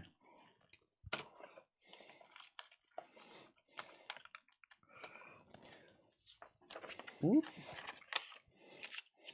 Would higher wattage rated resistors heat up less? Yes, that is correct. Yes, they would heat up less, or they've still got to dissipate the same amount of energy, but they will have physically bigger bodies that will just naturally dissipate more heat passively. So yeah, it's essentially just thicker wire. There's still the same amount of current going through it and being dissipated, but because the wire is thicker, it doesn't care.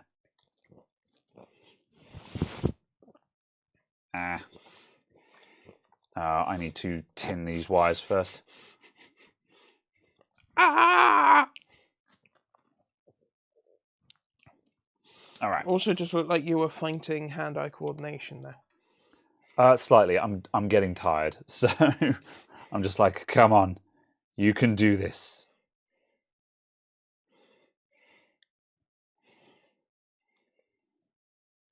Almost. Possible. 7-hour stream. No, never.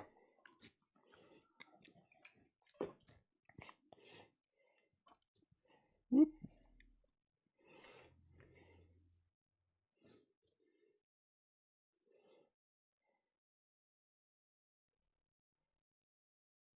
There we go. Right. Now, if you just turn that on. Yep. All right, so We should find significantly more fan noise. yes.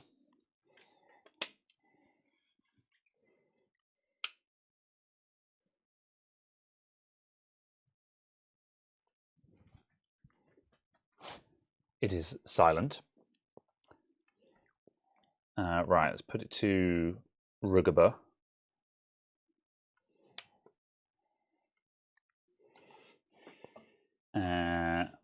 Brightness control. All right, that is 100% rainbow puking.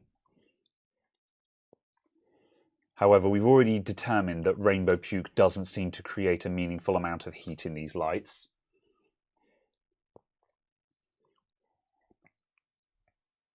So yeah, again, that's functionally silent, but we've already discovered that it seems to be different. I mean, they won't light up, but I'll put it in white mode. Try not to short that out. Ooh, that's fine. The light output dropped significantly then, but that's because it fell flat against the table, not because something awful happened. So if I put that back into white mode... Ah, I'm shorting 240 volts. And that is now at 100%, 4200K. Now it's not putting out any light because the things aren't connected. It hasn't immediately gone to a higher fan speed, but again, we don't know what it's waiting for. No.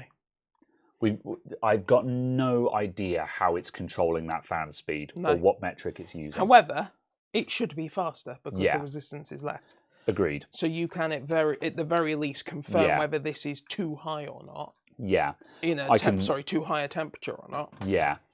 I can do some basic just comparisons between them and see if one of them seems to be getting suspiciously hotter than the other. Fine. Right. Hot snot. Did I see any thermistor on the board? Not on the... There isn't one on the LED board. All we have is LEDs and some 0-ohm links. So there might be something on the control board somewhere.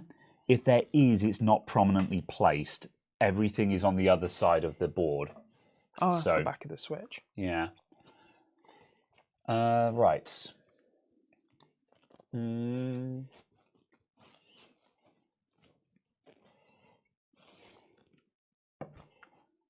Okay, the ESP8266 is a small Zigbee module and has fully formed projects for it. I see. Ah, that's cool. Captain tape on the heatsink. Yes, good reminder. Do that in a moment. I'm gonna hot snot this in place first. Snarf, snarf, Snarf, snarf. Schmaffen fats. Okay, right. I need more glue. Where did I put the glue sticks? They're here. I have them. Ah, okay. Shall we transition to another colour? I think I'm going to load it up with blue next. We're not going to get blue yet, but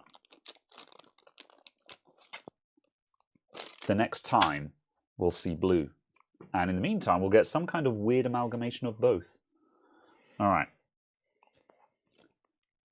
Need just a little dollop there. Easy. In a minute, it's just going to go... Too much. Too low. Lower.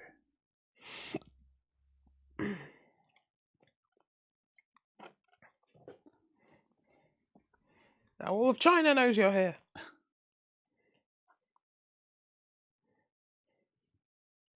Thanks. All right. Go there. Glittery hot snot. Fabulous hot snot. The most fabulous of snot. All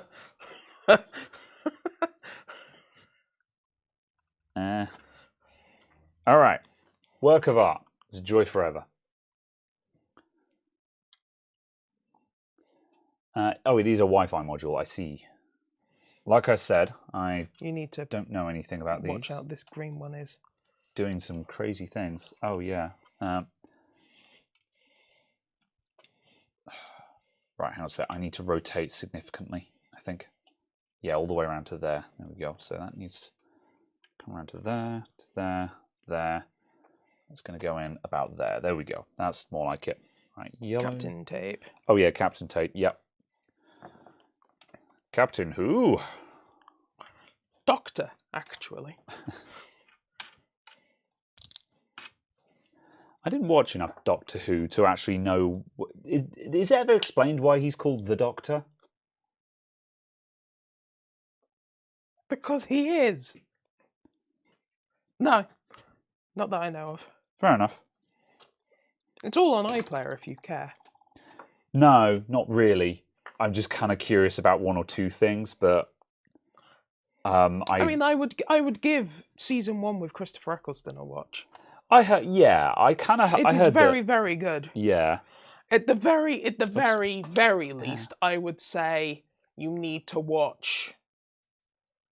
The second episode of the season. I can't remember which one it is actually or what it's called, but it's the one where they're in 1940s London, and there is a strange illness going around. That is a very good episode from a horror perspective. Interesting. In the sense of doing child-friendly is the wrong word, but family-friendly yeah. horror and body horror. Yeah. Without it being Quake 1 body horror. Yeah.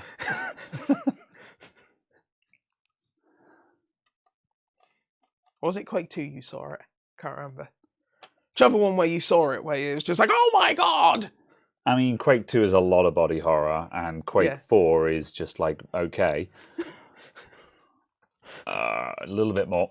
I'm having to do the Captain tape just 100% by eye here, so I'm about there. Oh god, there we go. More, almost. Oh, I just had to reposition like 3 times, so I think I just completely lost my way. Don't lose your way. No, it needs to move up a bit more.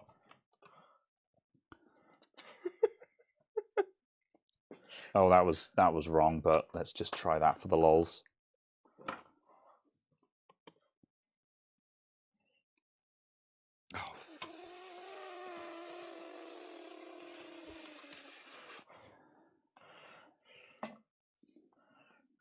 Floppy-eared dogs are really adorable.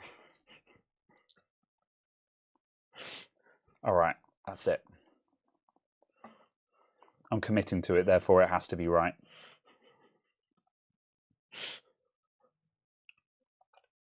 Luckily, only you can know.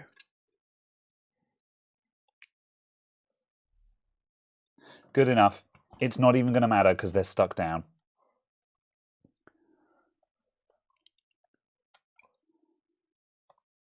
Okay. Right. Should probably have unplugged it while we were doing all of that, but it was turned off, so it's fine. All right. Let's see. That's what switches are for. It's true. It's true. Right. There was a self-given title. I see.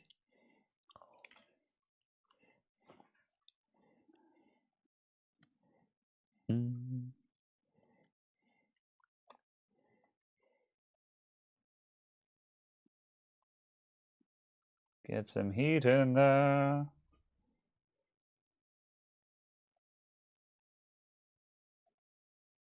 Come on.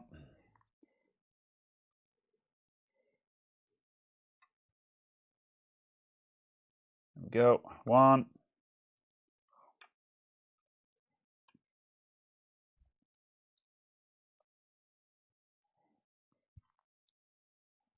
2. Dunzo. Did it. Excellent. I'll just stick a couple of screws on the faceplate now. In fact, I'll put all the screws on the faceplate as a special treat. You're missing one. Did the 4090 from the last video have all the 12-volt lines separated? Well, it had all the. It had four 8-pin connectors to it. Yes, and that was yeah, that was 4 chains of 8 pins as well. That wasn't two. That wasn't 2 pigtailed 8 pins. Missing one. There. And yes, that computer does need a custom braided cable for that. But I think the owner is waiting for more of them to hit the market and for further development on them, because there still seems to be a fair amount of development happening in that area at the moment, where they're just refining the connectors. Well, yeah, because how long's the 6 and 8 pin PCI been around for? Yeah, and it certainly seems to be a connector where they do actually where they need to refine it a bit more, just because word on the wire, unless I'm mistaken, is the some of the cable mod adapters have been having similar problems to the original one with being plugged in as well. And again, that's still just a matter of not being plugged in properly, but the third-party ones also do not seem to latch very nicely. So there obviously still seems to be some issue in designing a nice connector that latches well. Indeed. Okay. Right. Almost there. Almost.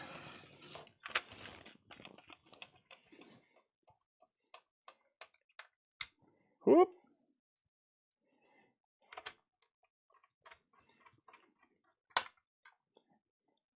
Death to microfit. Which one is microfit? Is that just the 12-pin connector in general?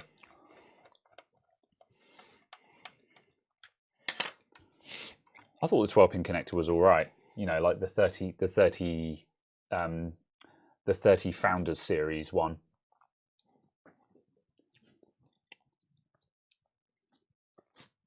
I think the issue with it is just that, yeah, the latch on it isn't sufficiently audible. I think that's the only real problem with it.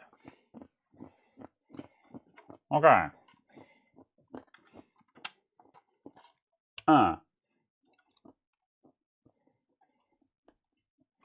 Oh, it's bright. Mmm. Yes, Graham. Mmm. And now does the rugabuzz. See? Cool.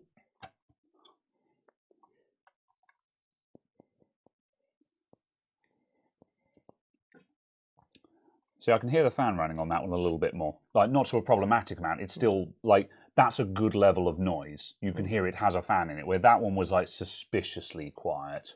Mm. Right, I'm going to leave that on 100% 4200K. Yeah, you feel the heat from the light immediately there. Mm. So I think that Which is just why I'm saying that I don't know if you'll be able to tell just by yeah, looking I at think that. you're right. That's the heat of the light, not the heat from the LEDs. You'd have to turn the light off, then measure the temperature, I think is the answer. Yeah, because if I turn off the light, yeah, the heat is immediately gone. It's just hard to imagine LEDs being a solid-state power source carrying radiative heat, radiation heat like that. In the same, like, if you put your hand in front of an incandescent light bulb, you expect to feel the infrared heat coming off of it, and you just kind of don't expect that from LEDs. But also, there's kind of no reason for it not to do that, because just light has energy. That's the way it works. Yeah, fine. I'll just leave that on the bench for a bit. Okay. Can these lights be used with batteries? Yes, they have dual battery holders in the back. I don't have any, for my usage, I don't have much interest because most of the time using batteries in lights like these, unless you've bought proper massive heck off big batteries, you'll get maybe 3 or 4 hours on big batteries. And if you're doing any kind of streaming or long recording sessions like what I do, you're probably going to have them on for 4+ hours at a time. So for me, there's no battery I could put in there that would last long enough to be useful. But obviously, in reality, no one expects to be doing a film shoot that lasts 4 hours, kind of thing. You would set up on set, load all your batteries up, you'd shoot for an hour or two, and then the shoot would be over. And you'd pack everything down. So at that point, the batteries would make sense because then you don't have to have wires going to everything. Or a case, of course, you'd have a couple of shots. You'd do a couple of shots. You'd pull down. You'd need to do different lighting. And whilst you're pulling down and doing the different lighting, you just pop the batteries off, chuck them on a charger, rearrange the lighting, pull the batteries off, chuck them on, and you just put in 15-20 minutes of charge every couple of takes. Yeah. And you're just constantly topping them up effectively as well, and having like 2 sets to rotate. A spare set on rotation, yeah. But also just a case of obviously just chucking in, like 15 minutes of charge here and there and swapping them around and stuff like that. Yeah. How much watts? These ones, I think we decided they were 48. 48 watts, yeah. Was that on the label? I think their absolute peak output is 48. Yeah, peak power is 48 watts. Which isn't particularly high for a photography light. However, these are cheap lights. Yeah. Neewer do have much more powerful units than these, but I think they've got 100 watt one and things like that. Yeah, but the reason why I have these lights is it's worth noting that when you're at home in like a living room, you don't need much lighting. Like I say, when I have these at home on my Twitch streams, I run them at like 20% brightness. So yeah, I run them at 20% brightness and they fill the room with light. And in addition to that, I've forgotten what I was going to say. So yeah. Very good. But yes, it's a case of that's also 48 watt seemingly absolute peak output. The actual maximum white output seems to be lower than that, maybe 30. Yeah, we did observe that one of the reasons why we're not one of the things that I wanted to do. Oh yeah, that's what I forgot to say. I was going to say how much I paid for them. On Black Friday, I paid I can't remember if it was 140 or 160, but let's say £150 for argument's sake.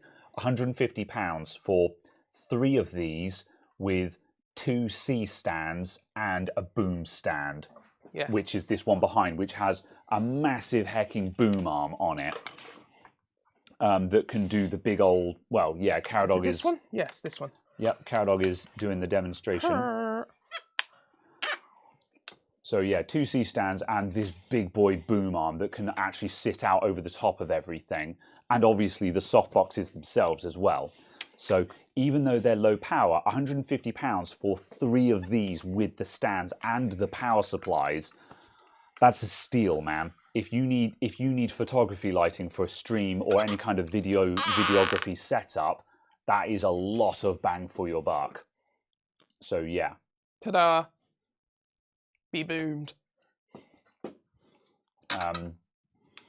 So yes, that's why I bought them originally. So I knew that 48 watts wasn't particularly impressive when I bought them, but for the amount you get, I was like, that's a no-brainer. Yeah. It's also a case of when we were discussing it just before you did get them, we thought it was going to be 48 watts white as well, because the one that we use at the front here is also 48 watt, but that's 48 watt purely in white. Yeah. Because it can't do RGB, that one. Yeah. Yeah. I could probably stick the energy meter on these and we could do a rough calculation to figure out what the wattage of each color is. I'm kind of tempted. I think the energy meter is plugged in. Oh, that's turned off at the moment anyway. Yeah, I'm going to go and quickly grab that. But yeah. In terms of whether the brightness, it's worth noting that, again, the softbox that's here that's lighting up our faces, these lights are not bright enough to do that role, we found. So what, to be the face, to sit under the camera and be the face one? Yeah. Yeah. Even at 100%, they didn't have enough. Yeah. Oop. All right, so let's do some tests then. So that's 44.7. Oh, there you go then. So yeah, at 100% 4200K, that's near as damn it 45 watts of light then. Yeah. So if I turn the temperature down to 3200K, what does that do? 44.5. Oh, okay. So it doesn't get meaningfully brighter depending on color temperature then. Change it to, yeah, full white. That's full white, 5600K. 44.1. And then change it. Yeah, the number seems to go up slightly as you're twisting it. Yeah. Which is just interesting. That might just be a tiny spike from the internal microcontroller. Oh yeah, absolutely. Yeah. But it's just a case of it goes up by 0.1 as you're twisting it. It's just like, that's interesting because I have one of the lights that I use for my Twitch set at home, the backlight that I use to light up the back of my head and the back of my hat. That one, it increases in brightness when both the warm and cool LEDs are on. So I actually run that at a cooler temperature than I would like, purely because it gets brighter in the middle, whereas this is actually balanced and does not alter its brightness depending on the color temperature, which is good. So yeah. Okay, so if we go to Rugaba mode, so now we're on Rainbow Puke 100%. That is somewhere between 14.5 and 16.7 watts. Oh wow, so it's massively lower on RGB then. Yeah. Yeah. So RGB mode is like between 10 and 20 watts then, say. Yeah. And then last test, 4200K brightness at 20%, which is what I run it at home. 9.4. Yeah. So even if the stock fan needed to dissipate 45 watts of heat. Needed to be spec'd to be able to do. That's right. However, because it needed to, it needed to dissipate 50 watts of heat. Sure. Effectively, because they needed to allow for overspec and stuff. An operating temperature external to the unit of say 35, 40 C. Yeah. So and I run them at 20%. So basically, again, my concern is that we went overkill on quietening and lost some of its cooling capacity. However, what I'm actually running them at is at effectively, a fifth of the power. Yeah. So even if we have lost some of that cooling ability, it's still going to be fine because I'm not running them at 100%. It's also just surprising that this 20% is a reasonably linear power. Yes, the 20% gauge on this is actually 20% power draw. Yeah, so, roughly. Yeah. Which is just interesting. And it's not brightness, it's not light Yeah. level. Probably because measuring the light level is a lot harder to understand, maybe. Although, I guess in the in development you could put a lumen gauge in front of it and say 50% brightness is half the lumens of 100% brightness. But then I don't know if lumens works that way either. Kinda, yeah. Yeah, if you double the lumens, is there double the perceivable light? Oh, are you talking about perceived light or objective light? I don't know. Are you talking about what a person will perceive as twice as bright, or what gives the twice the amount of light output? Yeah. Because the two are very different. Yeah. Because for someone to perceive something that is 300 nits as twice as bright, you have to go to 1200 nits. Because human vision is logarithmic. Oh, I've gone cross-eyed again. So yeah, there we go then. So I could have gone past it. I wouldn't risk that, but we've certainly that has significantly diminished my concern that we went too quiet on the fans. Like personally, I think because we've put in bigger fans, I think there'll still be the same amount of cooling in there. But interesting. Even if we have lost some cooling, then it will still be fine. What are your thoughts? This is 100% red, right? Yeah. That is 18 watts. Yeah. Which is more than the RGB mode ever went up to. Yeah, because one of the colours in there will be drastically lower, like green or something like that. That's 18. 18. Oh yeah. 17. I think 18. I think it's the transition between them then. 19. Oh, interesting. That blue is 19. Blue is a bit harder, yeah. Is it me or did that flicker? That's 18. Wasn't looking hard enough. There'll be a little bit of stutter because it's smoothly transitioning between the colours rather than stepping. Yeah. So yeah. So yes. And interesting. Someone asked. Oh yeah, Firephone said, "How do I position them when I stream?" I have. I use softboxes as key lights. So we on the set here. Can the lens go any wider, or are we at maximum width? Yeah. Can you just zoom out so so the whole set comes into view? There we go. All right. Surprise! Here's the whole set, everyone. A peek behind the curtain. So so at the bottom of the screen, you can see the softbox that's in front of the camera that's lighting up our faces. Because we've got a lot of overhead lighting, this softbox gets rid of the shadow that these lights put on our faces. So yeah, if we turn that off, as you can see... You may wish to not be purple. Yeah. So that gets rid of the shadow under the brow and stuff like that. And also it just brightens up the set a lot for the camera. Then these two lights here, these are key lights. And at home, I have two softboxes in these key light positions. Now, key lights will put out more lighting or more direct lighting. So we have these key lights here to light up the bench. However, key lights are very hard on the eyes, and it's really unpleasant to stream with key lights shining in your face. So I have two softboxes because the two softboxes give much nicer, pleasant illumination. So yeah, when I'm at home and I'm streaming on Twitch, I've got my computer screens like this and two softboxes here and here. So yeah, that is the setup there. Oops. Hold on. I see. I wish to go back. There we go. Only because I wanted to turn on the key lights. Wrong way. Yeah, the exposure's gone a bit wiggly at the moment. It will be. Yeah, because I'm already overexposed. The lights are not. We'd have to lock out the exposure. Or are you on manual or auto exposure? There you go. No, because I wanted to show the difference in your face if you look straight ahead. Without this box, just you saying about the shadow, and we couldn't tell because we were quite wide. Yeah. It was just there. And then turn it on again. I'm trying to look out the corner of my eyes. Hold on. There you go.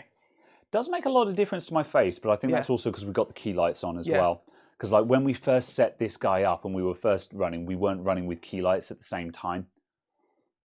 I would actually wager that if we run these key lights all the time, we don't need the softbox. But then the softbox also just, more light is always better. There is no such thing as too much light, broadly speaking. Yeah. So, yeah. But yeah, there we go. Good. 9-hour stream. No. However, it is 3 hours and 40 minutes, and we have modded the second light. So I've enjoyed this conversation in English, I think. We have completed. Yeah. Key lights don't seem to show reflections in your specs the same way that the softbox does. But yeah, because they're off at the side. Yes. So the angle for that would need to be here. Yeah. You'd need to be looking at 45 degrees on the light. So here-ish or there-ish. Yeah. That was actually one of the original reasons why we switched to the softbox, because we could put the softbox low so it wouldn't reflect off of our glasses, whereas the key lights were doing that, I think, weren't they? It also just depends. It obviously depends on the angles and stuff as well. Anyway, the last time we were doing to drop the camera. Yeah, last time we were significantly setting up the bench was when we had the old bench. Yeah, and so everything was different. But yeah. I said I would wager, especially while I think if we weren't doing anything on the bench, we don't need the key lights, and then we would need the softbox. However, if we're doing stuff on the bench and we've got the key lights on, I don't think the softbox is necessary. But we have them all set up anyway, so we may as well just switch on all of the lights. So, yeah. Yeah. Yeah, all right. I've enjoyed this conversation in English. Absolutely. So, yeah. We have been here. We have. And I've got 3 calculators open. I'm just going to close those down. Close window. There we go. Right. Thank you, everyone, for tuning in. We'll see you all soon. Paulie Boy's trying to get drivers for a Canon BJC, a Canon Bubble Jet. Cool. Now, there's a name I've not heard in a long time. In theory, the Windows 7 64-bit drivers should work. If there's 7 64-bit drivers, I mean, Canon Bubble Jet, man, that's going way back. Canon have been inkjet for like a decade, haven't they? Or a Canon printer still bubble?